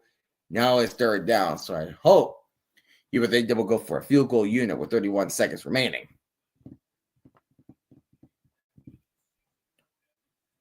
So we shall see. And as a rookie kicker, they said. Vincent Blanchard. He went to Laval from Quebec.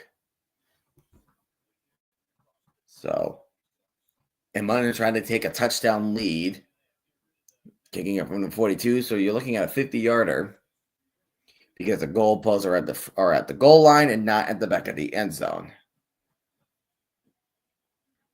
So, very long field goal, but you gotta hide your points. You gotta get your points somewhere. And British Columbia call a timeout. So now they have one timeout remaining in their pocket.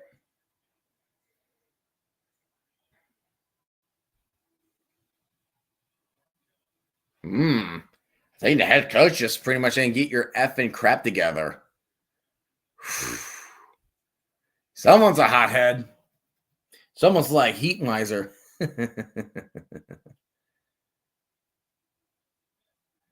No, I can really lead his lips. He said, get your effing crap together. That's exactly what he said. Blanchard going for a 49-yard field goal. And it is no good.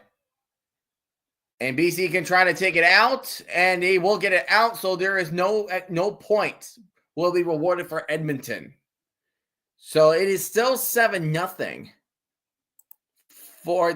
It's still 7-0. Elks takes the lead. Not ideal.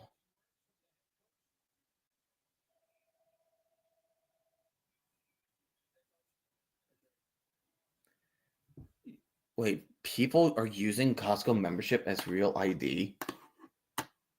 Is that a joke? Is that really a joke? Hold on. What the freak? What? Hold on.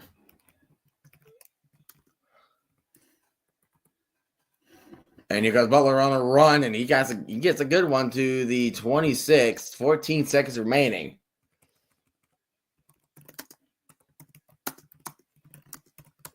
I'm looking that up. Wow. not a felon form of identification for air travel.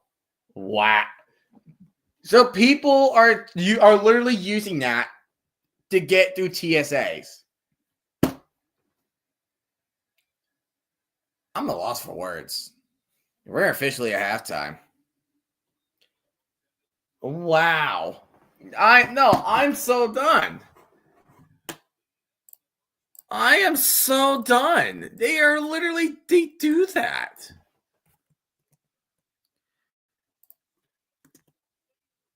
Oh my gosh.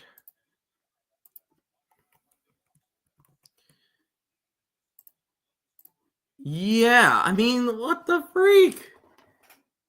It has a gold star like a real ID. Hey, no, bro, what are they thinking? Like, dude, bruh.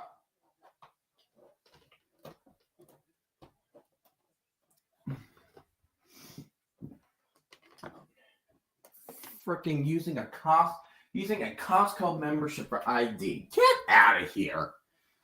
Get the hell out of here with that.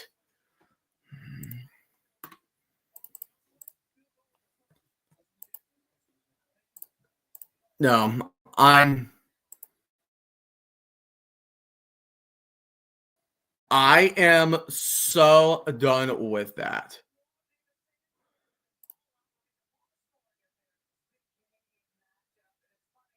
Did a certain day that will live in infamy not teach us anything? I don't know.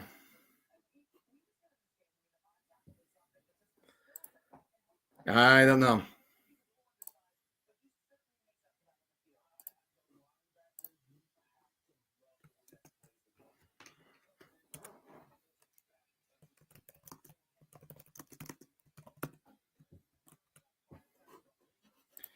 Oh my gosh. I don't know. I'm also inviting like people on the Discord to see if they want to join. If they want to join chat, I'm not. I don't know. I'm just crazy. No, seriously, you're literally I cannot get that out of my head now. They're using Costco memberships to get their TSAs.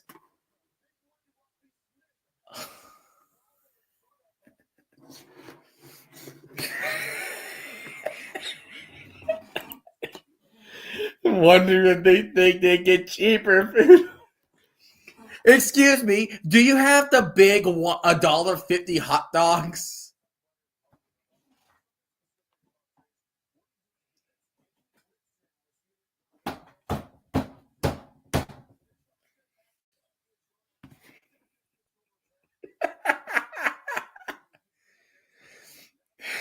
Can you just imagine like a Costco like airplanes? Like you bring your Costco membership to the TSA, and then they serve nothing but those big $1.50 hot dogs. Can I have the 50-cent large drink? Here's my ID.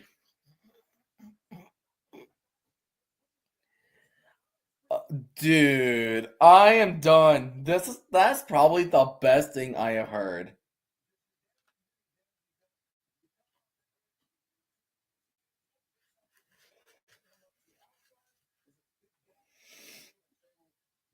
I am done. It's a miracle.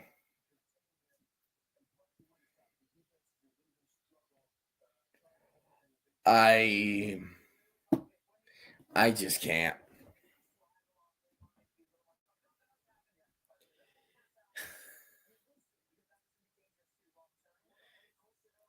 Like this crap sounds like something that you would hear like from like Florida Man stories. Like am I that wrong? Sorry. Like am I not wrong for saying that? Am I really not wrong for saying like it sounded like a Florida Man story? Because that is just ridiculous. Anyway, talk about anyway. For halftime thoughts. British Columbia had plenty of chances to score. They should be up by at least a touchdown. Because they should have had one on their first drive. And then one guy, Katoy had it in the end zone, but he just dropped it his hands dropped it. It sounds like a story like a Make-A-Wish kid being able to fly a plane as his wish, except that make a wish story is fake. I hope. Well, damn. Okay. Oh my gosh, XFL Roughneck PJ Walker is in the CFL as a Stampeder. Neat. That is actually freaking sweet.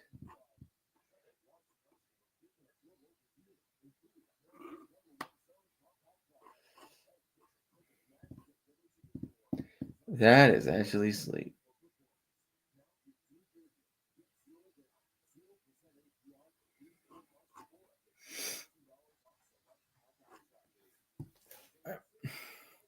Um, Yeah, in Edmonton.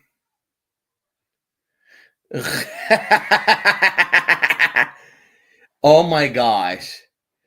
I'm on Twitter, and this and it says the quarterback, low back strain, has suffered a career-ending injury. How? Yes or no? Do I go to my local airport and use my Costco card to get in?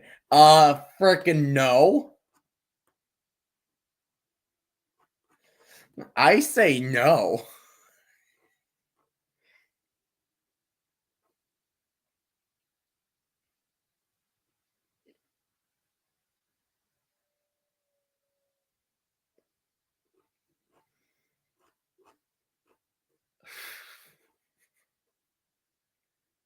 Wait, my local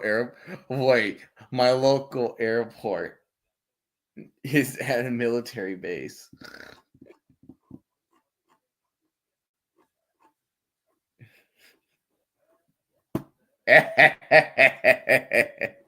What could go wrong?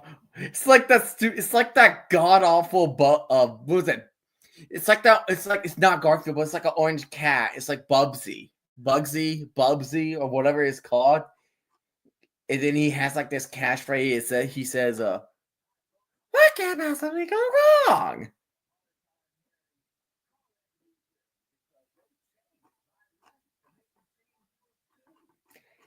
Yeah, yeah. I can definitely see where everything just go wrong.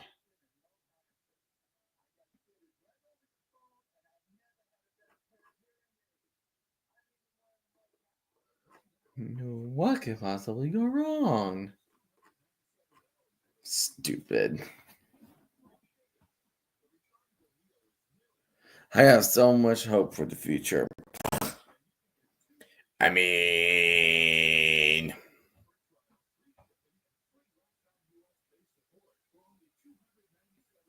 well, Costco controls everything. You also talk about you know what is another product that does not have their prices change at all, like besides $1.50, uh, the hot dogs. I'm also thinking of the Arizona teas. That's what I was thinking. That's what I'm thinking too. That's what I'm thinking too. I'm thinking the Arizona teas.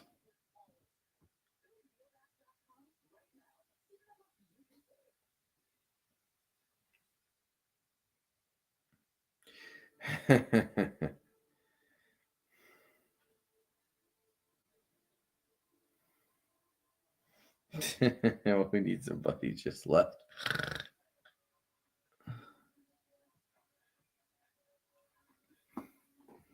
I haven't had Arizona tea, but I don't think I've tried it. But I know it's like one of the few. I know for a fact it's like one of those few products that never change their prices. They never change the prices on that.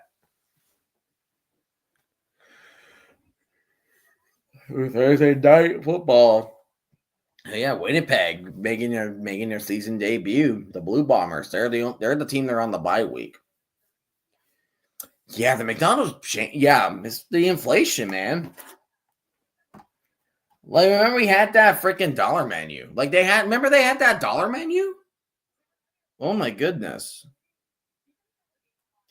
I know one Lay's product stayed the same, but it was cheap to make anyways.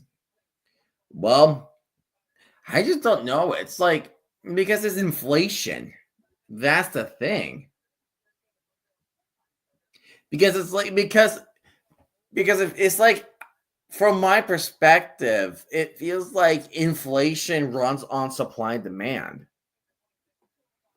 Because if people want the product, then you gotta make more product, and also you gotta jack up the prices. I mean, think of why during COVID the gas prices were so low because nobody was driving cars. Barely anybody was driving cars. Also, I lived in the McDonald's City, rare sight. Our number 7 meal is 8:30 in the one of Lexington. which has what every corner is $7.25. And also, that's the thing. It's like it just also depends on where you live. It depends on where you live as well. So,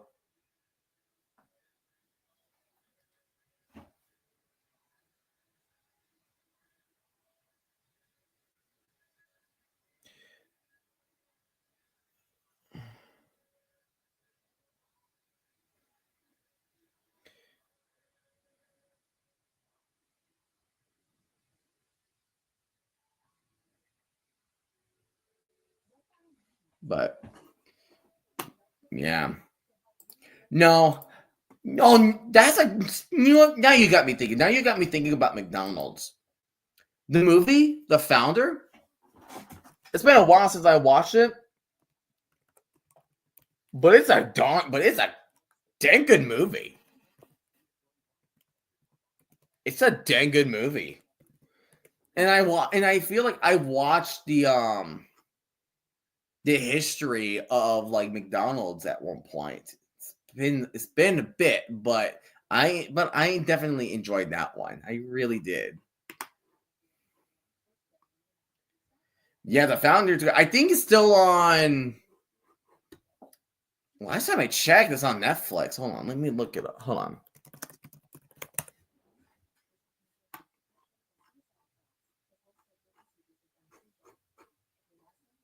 Let's see. Yeah, it's on Netflix. So there you go.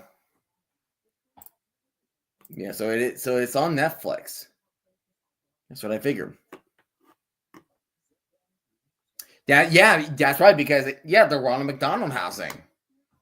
They also have real estate, and also they have like, and there's like a thing for charity. It's like they help like building houses. I remember like going through like those drive-throughs, and they have like a coin slot or like a money slot you can just put in if you want like to donate if you want to donate something to the Ronald McDonald Foundation. Yeah, man. Like watch it. It's really good. Michael Keaton as Ray Kroc. But I will say, Ray Kroc, what is an ass. He is an ass in that film. Not in the film, but he was an ass in real life. Like he's a CEO. He was a CEO of McDonald's, but it's like he had to be a really crappy person just to be that, you know? Not cool, man. It just wasn't cool.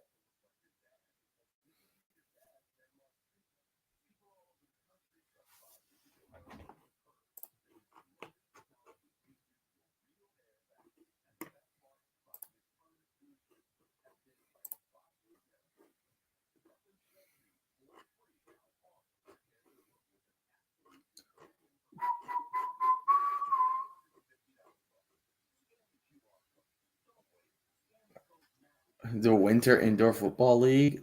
I like the logo on that. That looks pretty cool.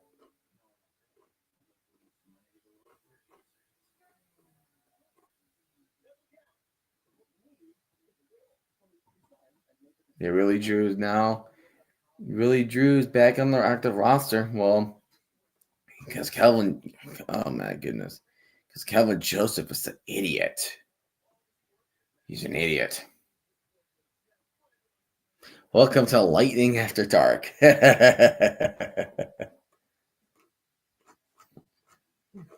Lightning After Dark.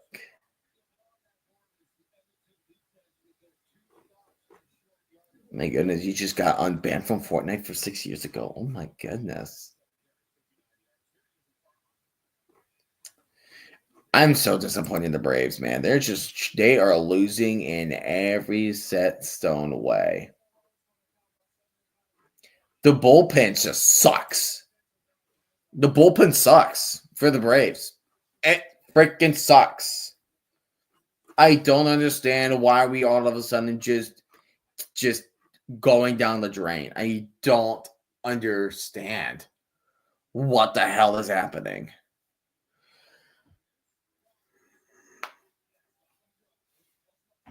I really don't.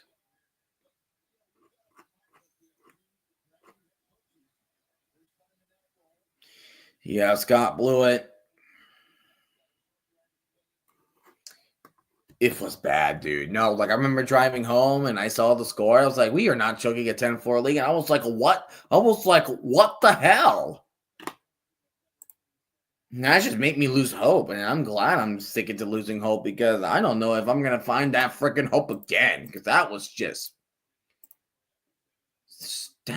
so stupid. That one was stupid. All right, we're about to begin the third quarter. The Lions will see the second half. Lions will see the second half. Will receive, taking it from the 15, pass to 25, pass to 30, pass to 35, and tries a high step, and he will get tackled at the 38. So, little decent field position for the Lions. Here comes Nathan Warwick again. He did. He lived up to the name, all right. He freaking lived up to the name. He sure did. He sure did. And I ain't happy. I ain't happy. There's a decent run about halfway to the distance.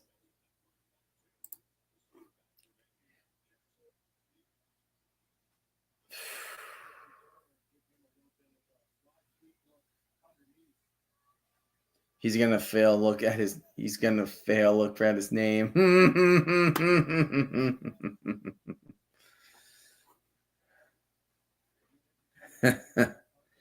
Second down 5 for the Lions. Drop Nathan Warwick. Gets his man, but is that a first down? Or are they gonna give it to him? Are they gonna get him the chains? And I believe that was called by Justin McGinnis, who I got to win. Not sure because both teams are kind of relatively the same. I mean, it would be nice to see the Elks win. It will be nice. I mean, get revenge on BC for making the final playoff spot and not them.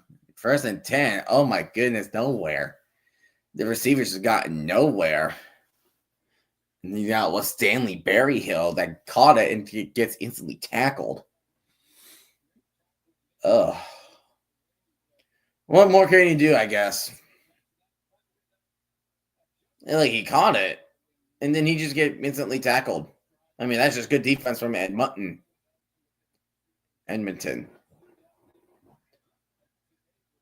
It's just good defense, you know? So second down 9 for BC. The Lions, Warwick dropping further back. He's going to check it down to Butler. Butler trying to make a move, and Butler will get the first down. James Butler gets the first down, the running back from Iowa. Will extend the drive for the Lions. And the Lions looking for their first lead change since leading 3-1 in sometime in the first quarter. Is it crazy to go like somebody's post on X all the way you at back to April 20th? Blaze it up. And then James Butler will lose a yard, so 2nd and 11. So they got one more chance to get the first down there, because that is definitely a distant right there. And it's a free agent with the Lions.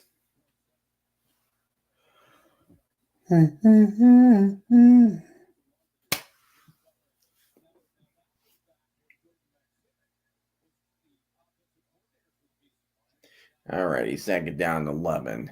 It is 7-3. Dropping back, it's work. And he finds a man, and he gets first down past the 40, and he'll be down at the 30, past the 35, down at the 33. And that was Katoy, the guy who dropped a touchdown pass earlier in the game. And he will contribute on the drive for the first down. On the 34. And work hole and deep for the end zone. Wide open, man. And that is a touchdown for the Lions. And that is Stanley Berryhill with the catch. Just wide open. That is an awesome play design from the Lions. Brilliant play design. British Columbia.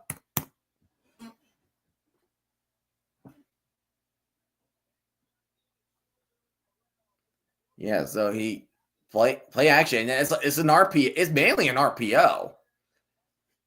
And he just finds him open. Good play.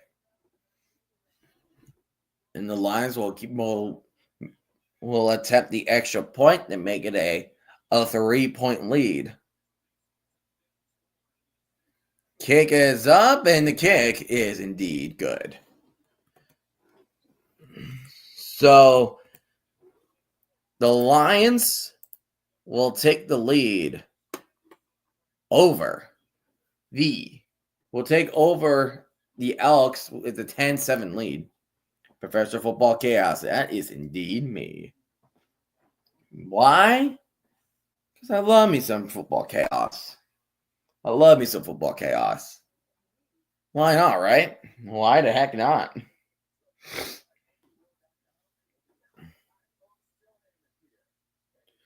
Why the heck not? So the Elks will get the ball back, and they're going to try to answer after that touchdown. That was a good play design from Nathan Wark to Berryhill on that RPO.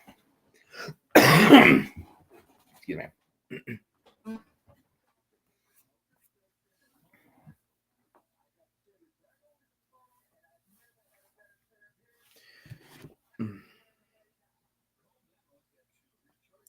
Let's see.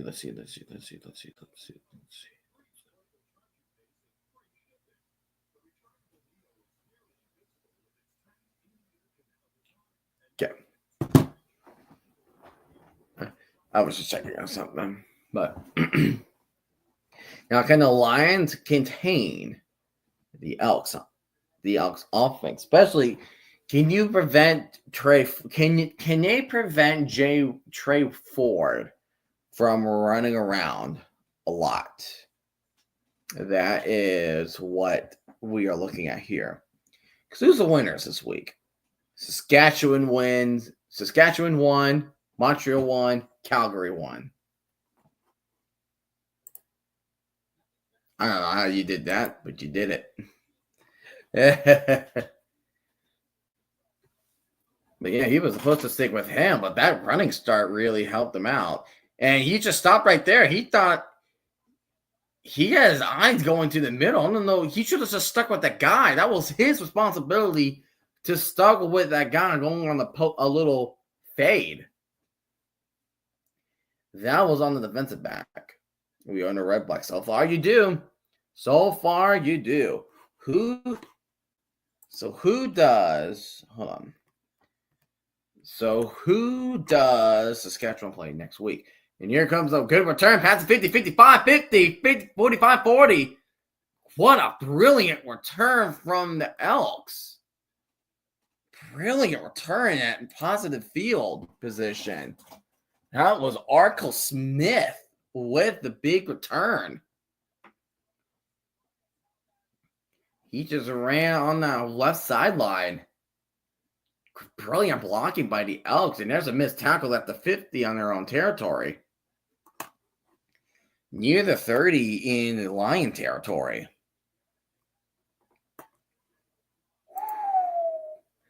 All right, so Saskatchewan plays the Tiger Cats around the same an hour before the UFL playoffs. And handing off, and no gain will be gain of a loss of 1 for the Elks. I'm gonna say make the background for the Elks green. Sometimes I get confused that there's a penalty.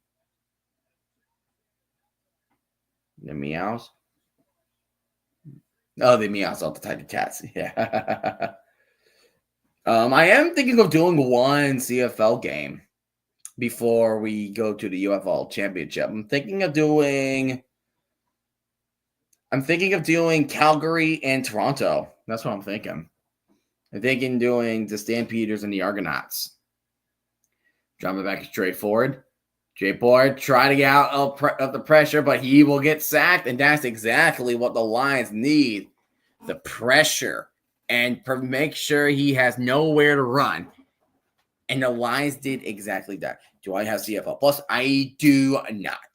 Sadly, I do not have CFL Plus. I don't think I know how to get CFL Plus, if I'm being completely honest. Besides, I also want to try to work myself on the friendly budget. Because sometimes I want to think about more of the stuff that I need more than I want. When I want, it's like, you know what? Screw it. Why not? So from the 38, he missed a 49-yarder. So what would he make it from here from 45? The kick is up, and it's no good again. He missed it again, and the line is trying to get it out of the end zone, and which he does. There's a flag at the end zone. But Blanchard missed the second field goal of the day, and he missed the extra point as well.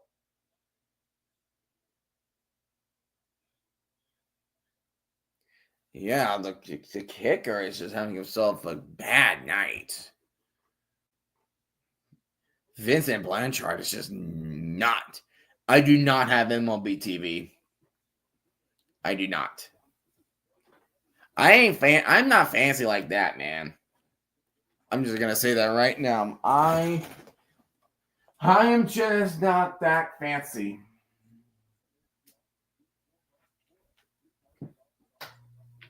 I will not be that fancy.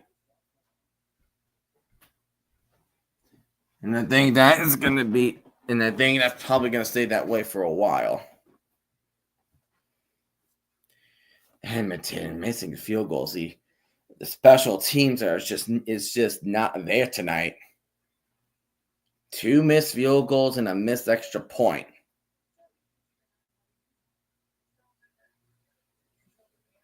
And the NBA subscription. I'm not big on the NBA. I don't even have a favorite. I don't think I have a favorite team.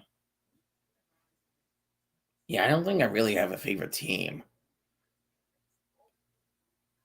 Right there.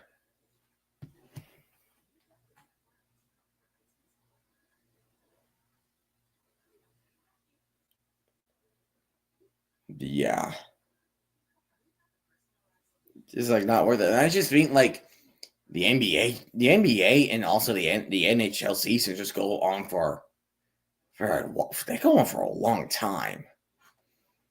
But I feel like for the NBA it takes longer. Oh, that's a block in the back. That's a block in the back. That's a block in the back. That's how I am in MLS, but I have a team.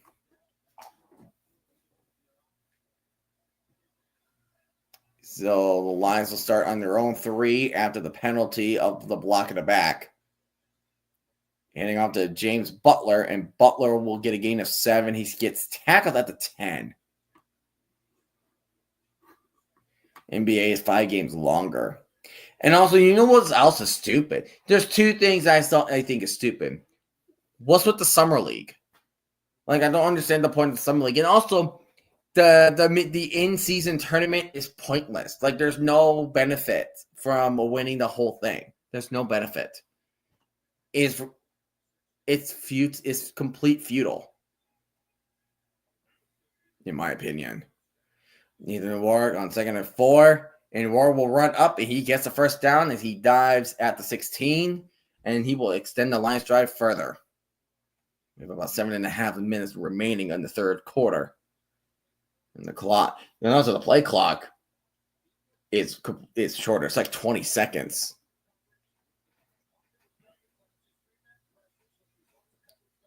It's like 20 minutes. Not 20 minutes. 20 seconds. That is what I'm trying to say.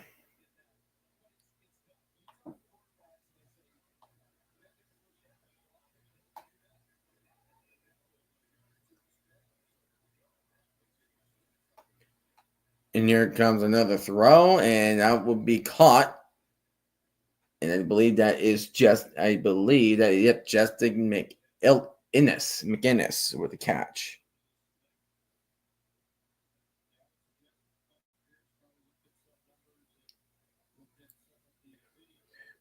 All right.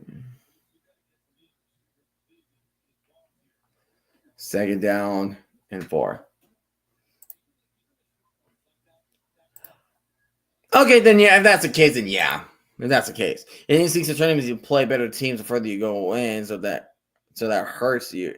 I just think, oh, he's short. I don't think Butler got it. Butler did not get it, maybe.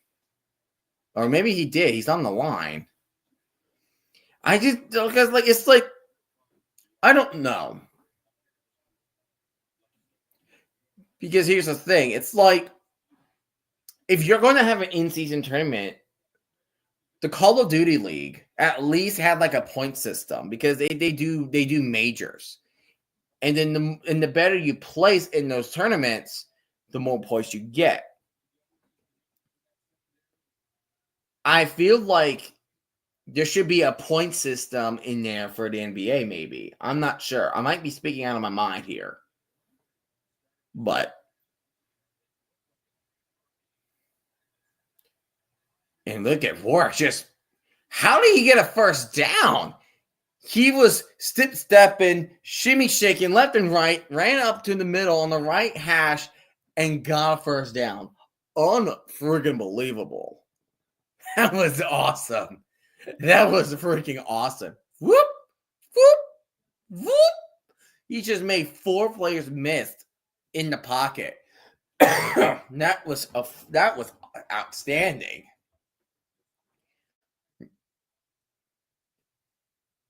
Like in all the playoffs, but at least like guarantee a play-in, or they'll last, or at least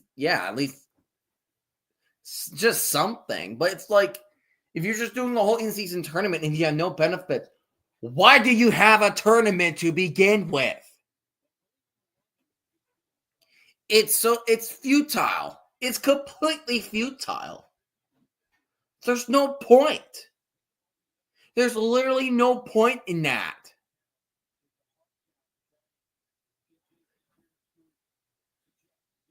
Like, that's like, I don't like the NBA. Like, they're doing stuff that is not necessary.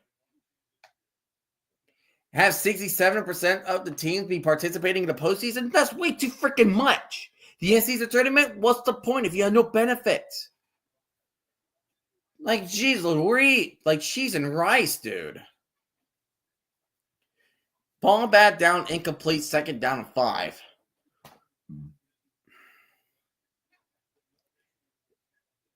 It's so useless. It is so useless.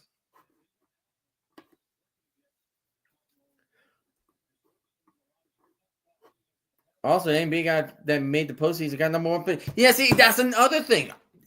That's another thing that's also completely. I'm sorry, I'm saying this. It's bullshit. The Mavericks were the 10th seed, and yet they got the number 1 pick. I feel like teams that were not part of the postseason, and Warwick just ran up to the middle again and got down to the 15. See, that's my problem. It's 10 teams because it's 30, but Mavericks should not have gotten number 1. They shouldn't. If you're in the play-ins, you should also not be there for the play-ins because by technicality, you are playing for the postseason.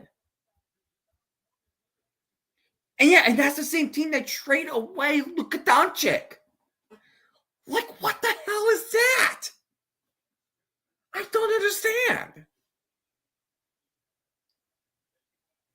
And the NBA claims that, oh, we own Christmas over the NFL. And meanwhile, the NFL pulls up 20 and 30 million people to watch. Who's the king now?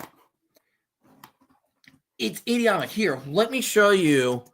Hold on. Let me show you the CDL. Because if they were doing the CDL tournament, right? they would have at least done something like that, you know? All right. So, I used to love. Yeah, the NFL for Christmas. Yeah, it's coming back. It's replaced the NFL. We're going deep for the end zone, wide open, and that is Stanley Berryhill once again. Touchdown, BC Lions. Ooh, Edmonton, they are in trouble. Very much of a packed house. Packed house in Vancouver tonight. Packed house. Okay, the Elks have to answer, right? They had to answer at some point. But shout out to James Butler picking up the block, picking up the blitz. Right on the money. To Berryhill, to Stanley Berryhill the third. 2 touchdowns. And the field goal is, and the extra point is up and good. So it is 17-7. Lions take the lead. All right. So here's the thing, right? All right. Let me show you. Let me go ahead and show you. All right. So, as you can see here, all right. So this is a Call of Duty League, right? So this is the Call of Duty League. As you can see here, this is how they get points. And there are 4 majors. There are 4 majors of the tournament. 4 in-season tournaments. But look at this stuff right here. The better you place, the more points you get. I feel like if you are the NBA trying to do an in-season tournament, I feel like you should introduce a point system. Yes, keep the win-loss ratio as a tiebreaker. Yes. But I think what you should do is keep a point system. Because look how much better it is with the point system. It's a lot better. Like, yeah, you can be, heck, I mean, you can have 16 and 19, but you can have 200 COD points, 200 CDL points. That is what it is. I mean, heck, look at the teams like the Thieves, the Los Angeles Thieves, and the Atlanta FaZe. They won tournaments. That's why they have so much, because they won so many tournaments. And also it feels so much beneficial because every win counts 10 points. They count as 10 points. Yeah, and make sure a bad team who got an easy schedule doesn't Mickey Mouse themselves to a top seed. Yeah, that too. And also, here's my team, Royal Ravens. Yeah. I mean, 20, but we got an extra 20 to keep themselves stay alive in the playoffs. Haha, you're so funny. But at least you're not the Vegas Falcons or the Gorilla Mates. Yikes. At least Cloud9 New York and Rocker got close. Hey, Miami Heretics is damn good. Them and Surge are great dark horses because they have COD champs coming up in the postseason. And we play Toronto. That's going to be tough. That's definitely going to be a tough matchup.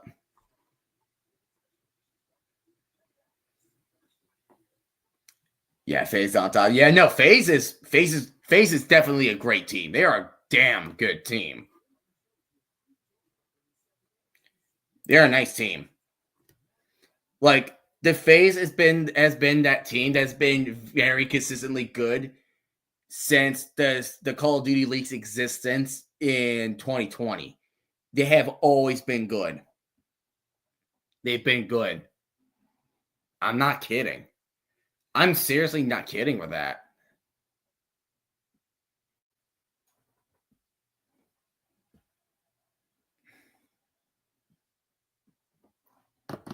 So, but who do we think is going to be the winner? Not sure. Miami and Vancouver is going to be good.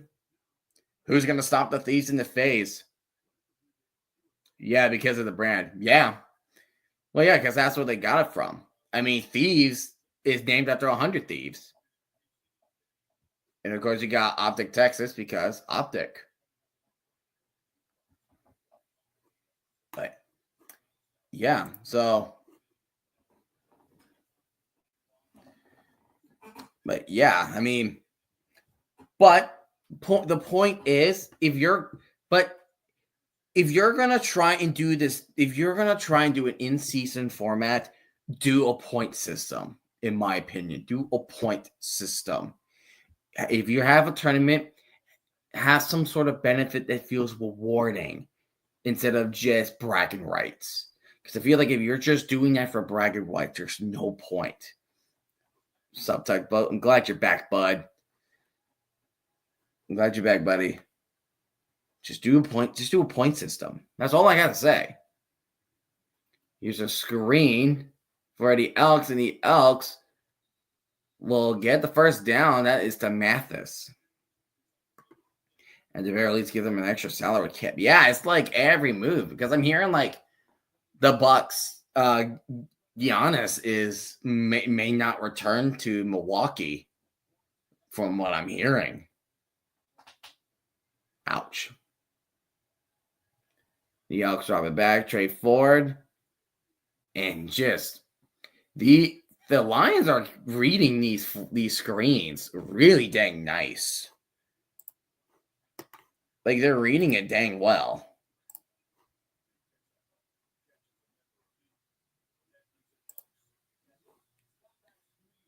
They're doing a dang good job with it. There we go. That's what I was doing. I was like, what the freak was happening? All right, we're good.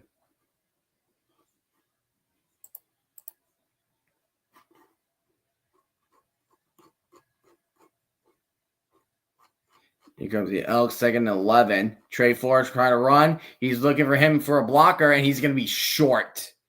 He will be short of a first down. He's trying to get Orko Smith to have a block, but he will be a yard short. Like something, like give him extra. Or maybe that's another thing. If the point system doesn't work, give him extra money. Give him extra money that will help them work with the salary cap. Something. That's why I don't like. Maybe that's the reason I don't like it because they add so many. I don't know. It feels gimmicky. A play in spot. Heck, the freaking play in spot in the Overwatch League was more watchable than that.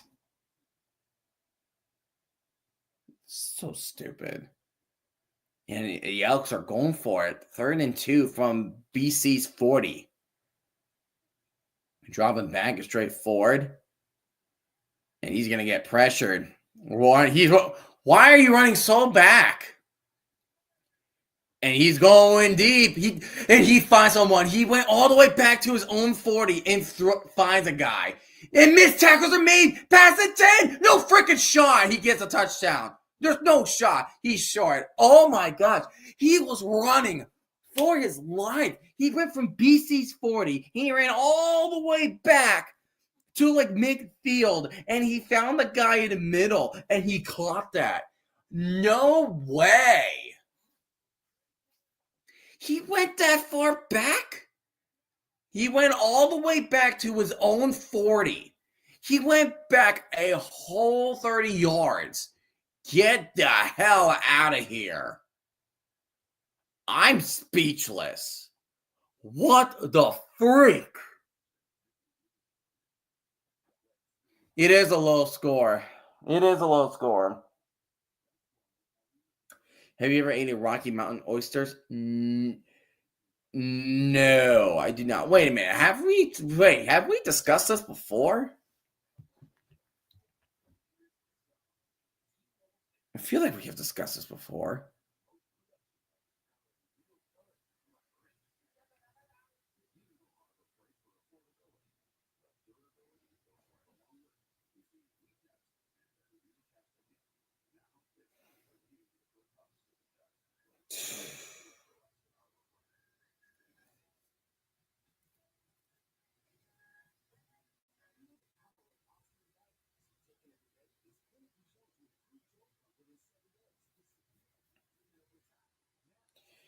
Oh my goodness. Sarah's gone. You're taking care of stuff. Nah, man. You gotta do what you gotta do. Right? You gotta do what you gotta do.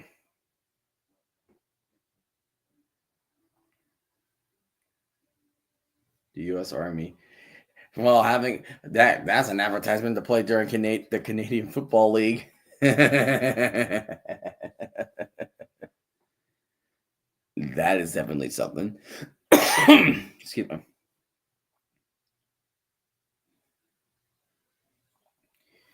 But yeah, that was crazy. He went all the way back went back 30 yards and just to find somebody open. Trey Ford just knows how to run. He just knows how to run. That's crazy.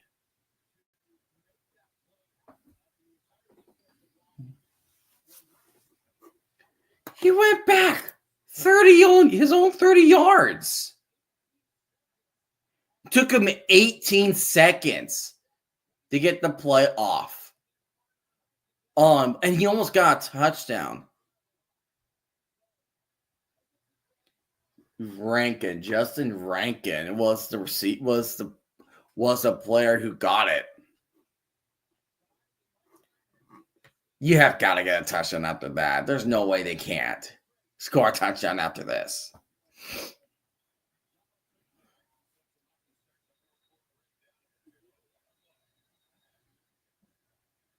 And you handing it off to Rankins. Rankins trying to push through on the right hash. It does not look like he has got it. Does not look like it. Instead, it will be second down. So Trey Ford will be out, and I guess Cody Fajardo might be coming in and trying to QB sneak it. He might QB sneak it. This week I'm working at a day camp run by my church. Oh, that's awesome. Oh, good old day camps. They're gonna QB sneak it, which they do. Does he get it? And he does. That is touchdown by the Elks. And we are back to a one-possession game, ladies and gentlemen. We are back at a one-possession game.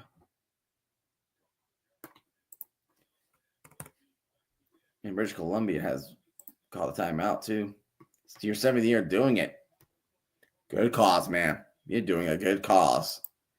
Good cause. All right, but can freaking Vincent Blanchard can kick a field goal, please?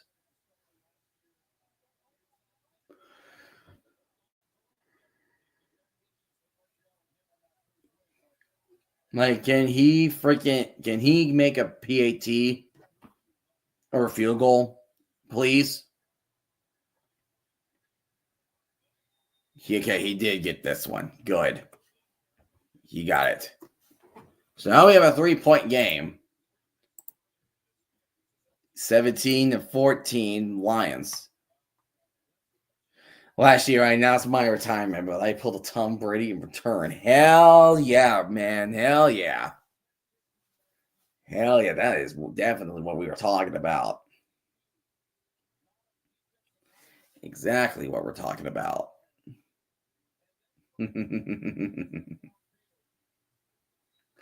That's just an unbelievable play. Like, he was just scrambling for who knows how long. Yeah, it would have been big turnover on downs. I'm just glad. Ever since he started 1 for 5 for 6 yards, he is 9 for 9 in 123 yards. Sheer perfection. Sheer perfection.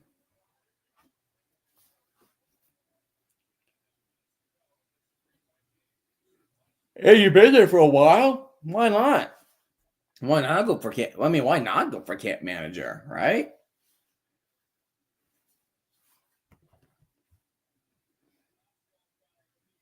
I mean, like, if I've been there, I mean, I'll be like, it's like,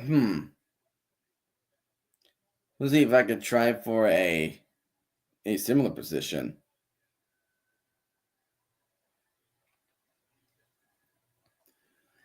Getting tripped up on the punt return. He will be down at the 24. 13:28 remaining. The Lions get the ball back. Can the Elks do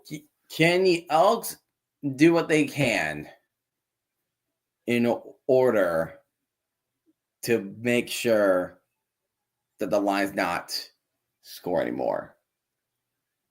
That is definitely a highlight that we have to keep an eye on. Bud is back. He is back. Bud is back. Bud.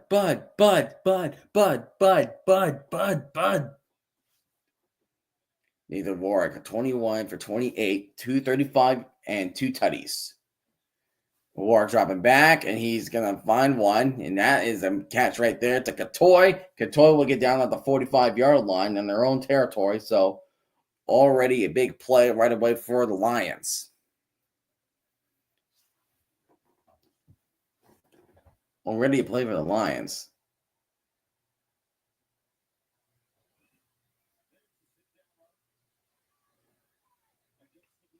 Katoy has really been a reliable target. Just wish he had caught that touchdown pass from him, from Warwick.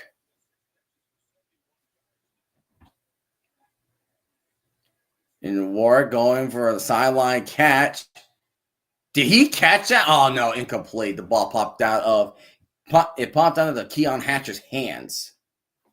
Ah, that's unfortunate. So now you're second down and 10 from your own 45-yard line. He had it, and then the ball just plopped out. He just could not hang on. But hey, that's fine. That is all right.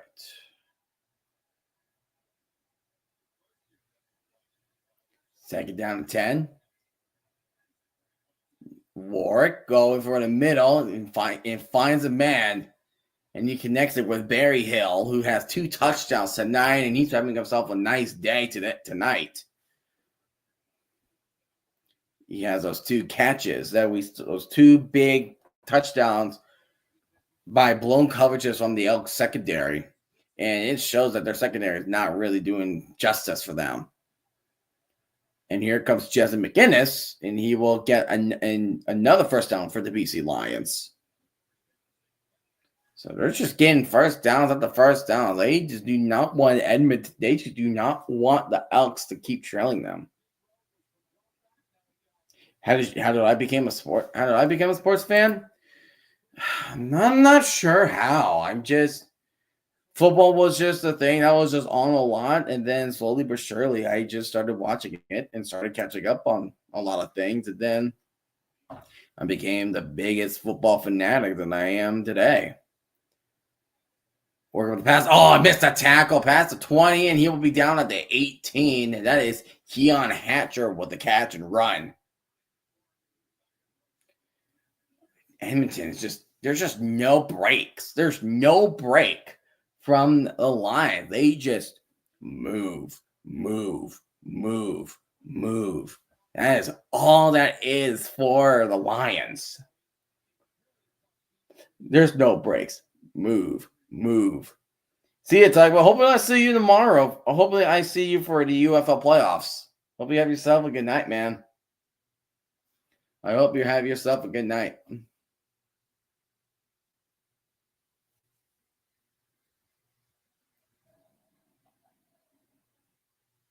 I didn't even know any of the rules of football before I started watching it, but I waited like 2 months for my first preseason.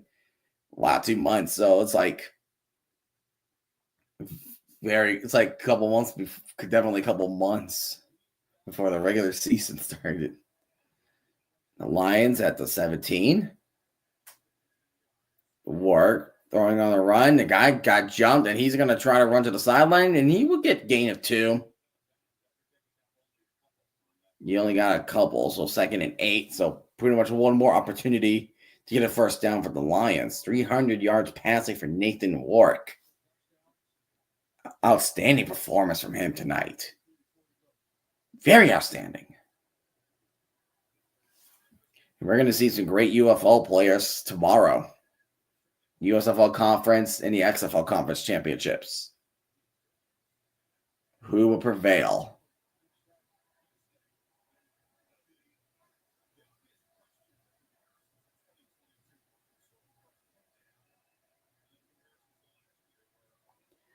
Motions incoming for BC. Warwick dropping back, and he's going to go for the end zone, and it was caught by McInnes. Touchdown, Lions. I started watching sports February of that year with CBB, then NBA, and then I found the MLB. I feel like it's like more recently I've been starting following a lot of baseball, but obviously I can't watch all the games. But I do my best to like keep track of everything that is going on.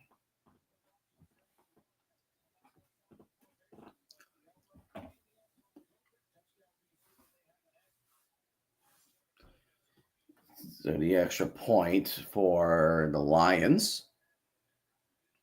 Up and good. So 10-point contest once again. We're back to having a 10-point contest.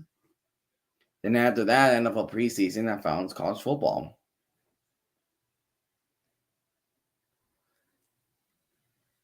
It just all happens in the coincidence, you know?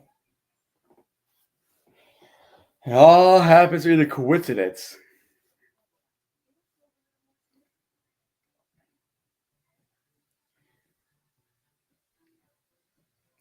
Oh yeah, because isn't like the MLB on their final year with ESPN? Then where are they gonna go for Sunday Night Baseball? Is it NBC? Who are they gonna go to for Sunday Night Baseball?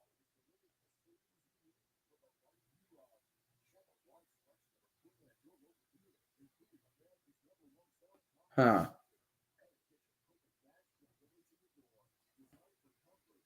I'm not sure. NBC. How would we think about MLB on NBC? Yeah, and they're debating CBS and NBC. What would you rather do? What station would you rather do? CBS or NBC? I don't think NBC because here's the thing, because how are you going to do Sunday Night Baseball when there's the NFL coming around the corner? How are you going to do both the games at the same time? Yeah, they would get more than just Sunday Night Baseball. That's what I'm saying. I say CBS. I say like CBS is more of a safer option. Yeah, that's what I'm thinking. I'm thinking CBS because you can hit a double header for football. Then right after the double header, boom, there's already baseball on.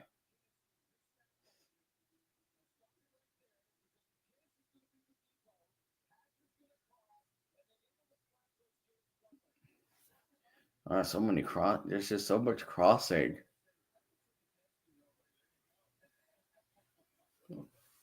So many crossing routes. And here comes the Elks with a return and he gets down to the 40. But yeah, it's like if you want to like change stations, yeah, let Major League Baseball be on CBS.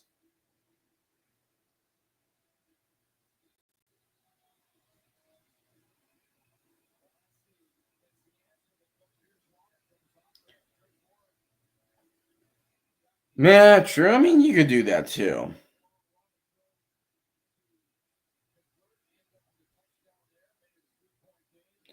That is true.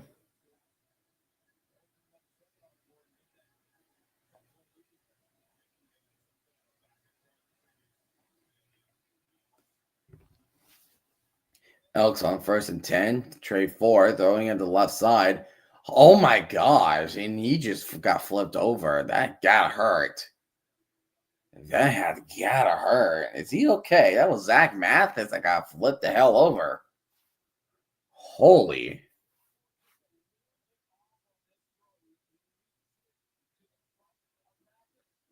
I remember the great logic I used to pick my NFL team. What was the logic? Would you mind telling me what was your logic? The Elks are fighting 2nd and 1 at the 49.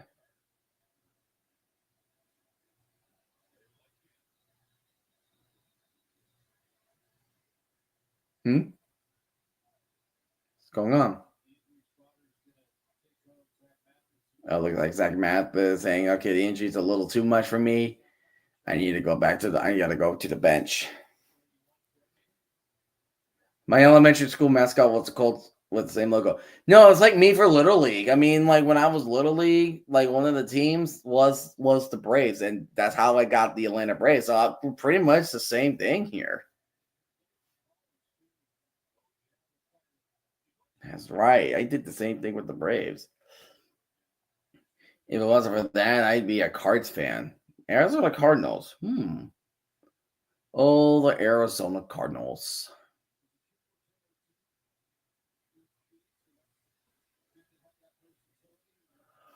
Whoa.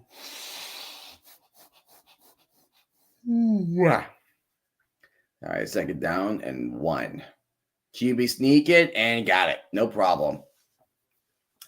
Not a problem for the Elks. We have about 8:30 remaining of the fourth quarter. I played Civitan basketball and then I played for the Rockets. Then I didn't like the coach, so I played for the Suns after that. You gotta do what you gotta make you happy. I didn't see either of those my NBA teams, thankfully. Yeah, I mean the Rockets, they almost won their first round, and the Suns are just the Suns.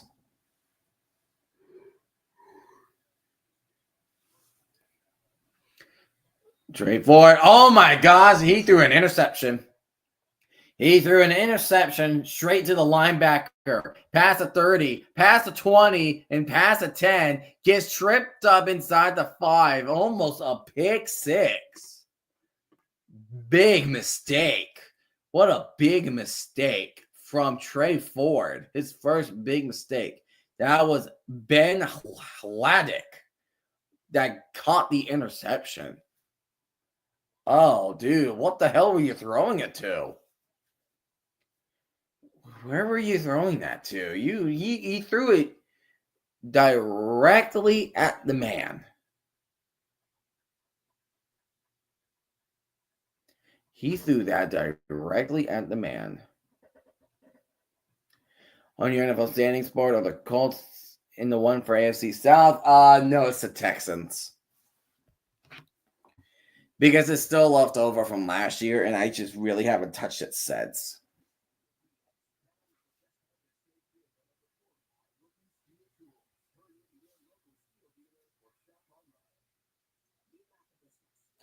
Yeah, pretty much if the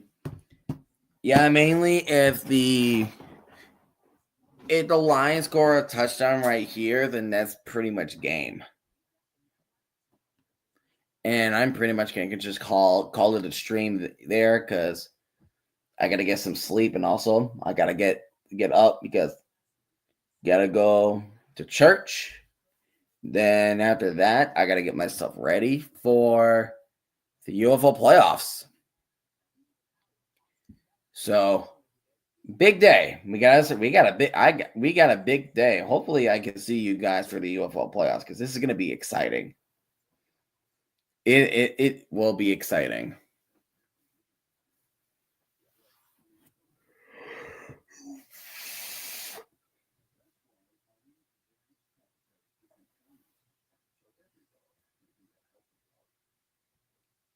All right, so if they get a touchdown, then I'm gonna jump ship.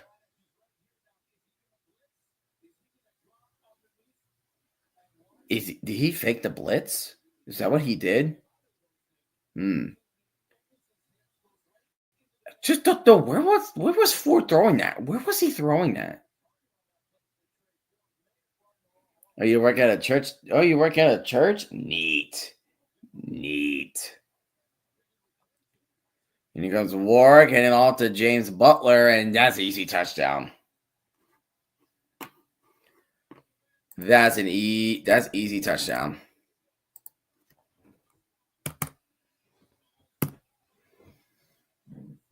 Excuse me. Easy. That is nothing but easy.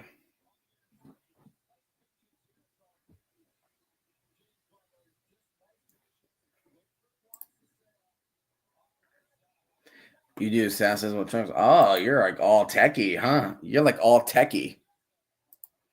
Cool. Who doesn't like being all techie? And the extra point is up, and that is good. So 3 possession lead for the Lions over the Elks.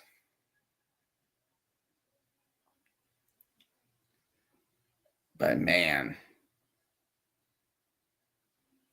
Oh, I think the Elks and so the worst week 1 performance right now is Toronto and the Elks. Argonauts and the Argos and the Elks are the worst.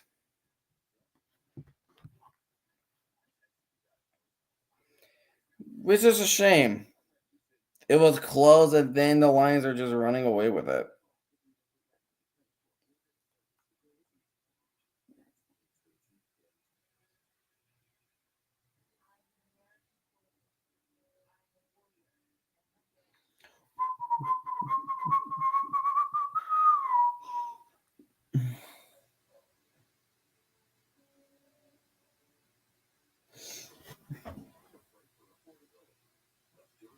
But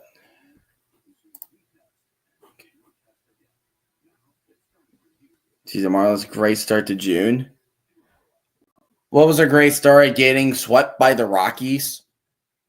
I'm a Braves fan. I have no reason. I have no reason.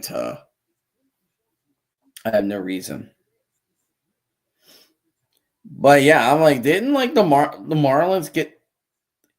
Yeah, the Marlins got swept by the Rockies. Yeah, I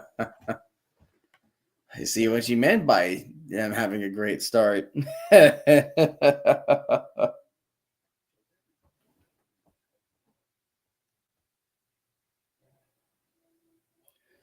interception was costly. I think that will seal the deal.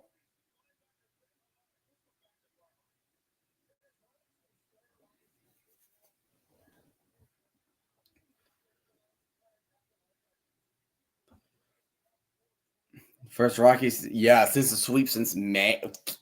Wow, of the year, first sweep since May 2024. Jeez, a whole year. Holy hell.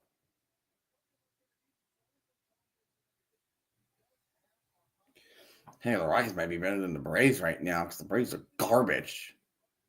Complete dog water. 7 minutes. That's gonna be a block in the bag. That's definitely gonna get called back or something. He gets up. He gets a return. He got a punt return, but I feel like that's gonna be on the Elks because I think he held or block in the back.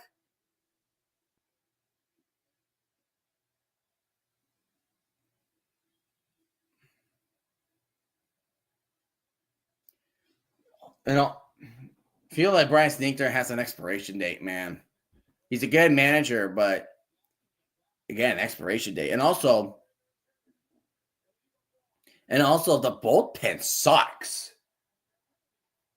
Our bullpen is dog water. It is dog water. It's like the only pitchers that we have that were good. I mean, freaking Bryce Elder played so well today. Our good pitchers are Bryce Elder, Swellen Block, Strider when he's 100%, and Sale. And our closers, like, they don't even know how to close out the freaking games. It's freaking believable.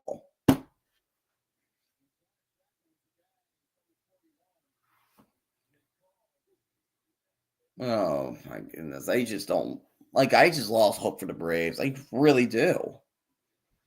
Because that lead, like the blown that 10-4 lead lost me.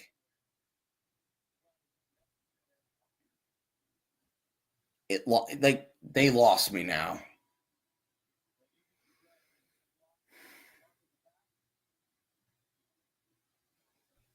And then we lost on a wild pitch, and then today is a walk-off home run. Like the Braves are choke artists.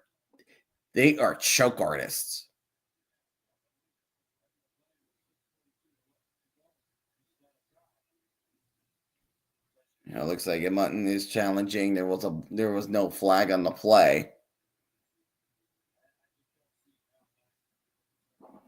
But it looks like they're they're not going to overturn it then.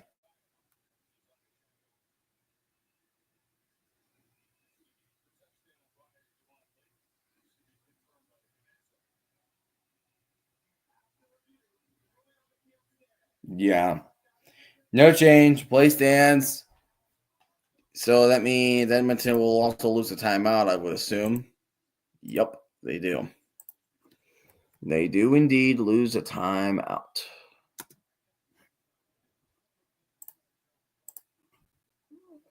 Right. So the touchdown got nullified with the block in the back. So now they have to score the touchdown the actual way.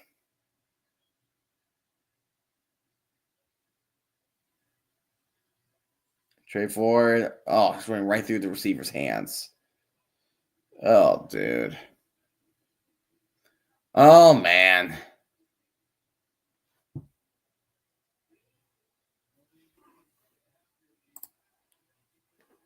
I like the Braves, but you guys need to focus of all the ball time saves. You have the best shot. Pretty much. We can't rely on just beating the Phillies and the Mets because we're going to get creamed. So I think it's too late. As much as I want them to be the first team to make it to the postseason with an 0-7 record, I just don't think that's going to happen, man. And Trey Brown, and he's going to get sacked. Oh, sweet jeebers. Yeah, the Elks are done. I think the Elks are done. All right. Let's see if they're actually going to punt it or they're actually going to go for it.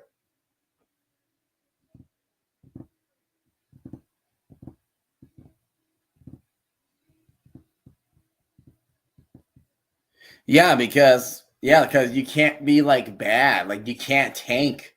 You can't tank in the MLB.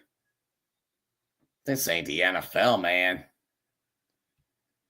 Here comes the punt. They're 21 went right through the Lions' hands.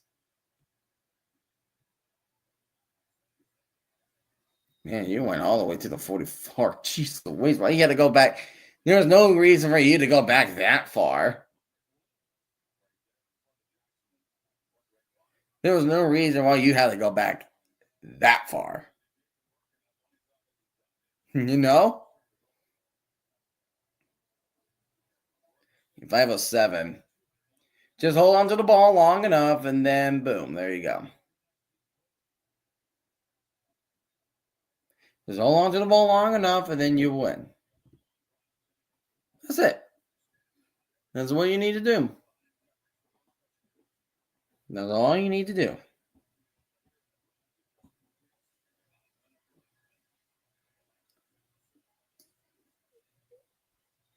And Barry Hill just dropped that, and that will be incomplete. So second down for the Elks. Second down for Elks. Haven't seen Kenny yet. Yeah, I think the kitty's asleep. I mean, it is past midnight. It is past midnight here, so yeah. I definitely gotta get myself ready for church and UFL. Because I'm looking for a crazy day for football.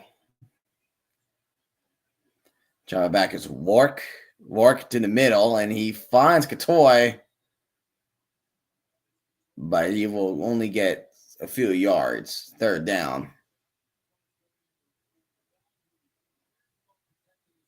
But I don't think Edmonton's gonna take it. Just gonna do it. So I'm gonna call it a night right here. So thank you guys so much for joining in, and join me. So join me for the UFL playoffs. I will start at 2:45 Eastern time for the USFL conference, and then we'll follow up with the XFL conference. I hope you guys have yourself a great rest of your night, and have a good one.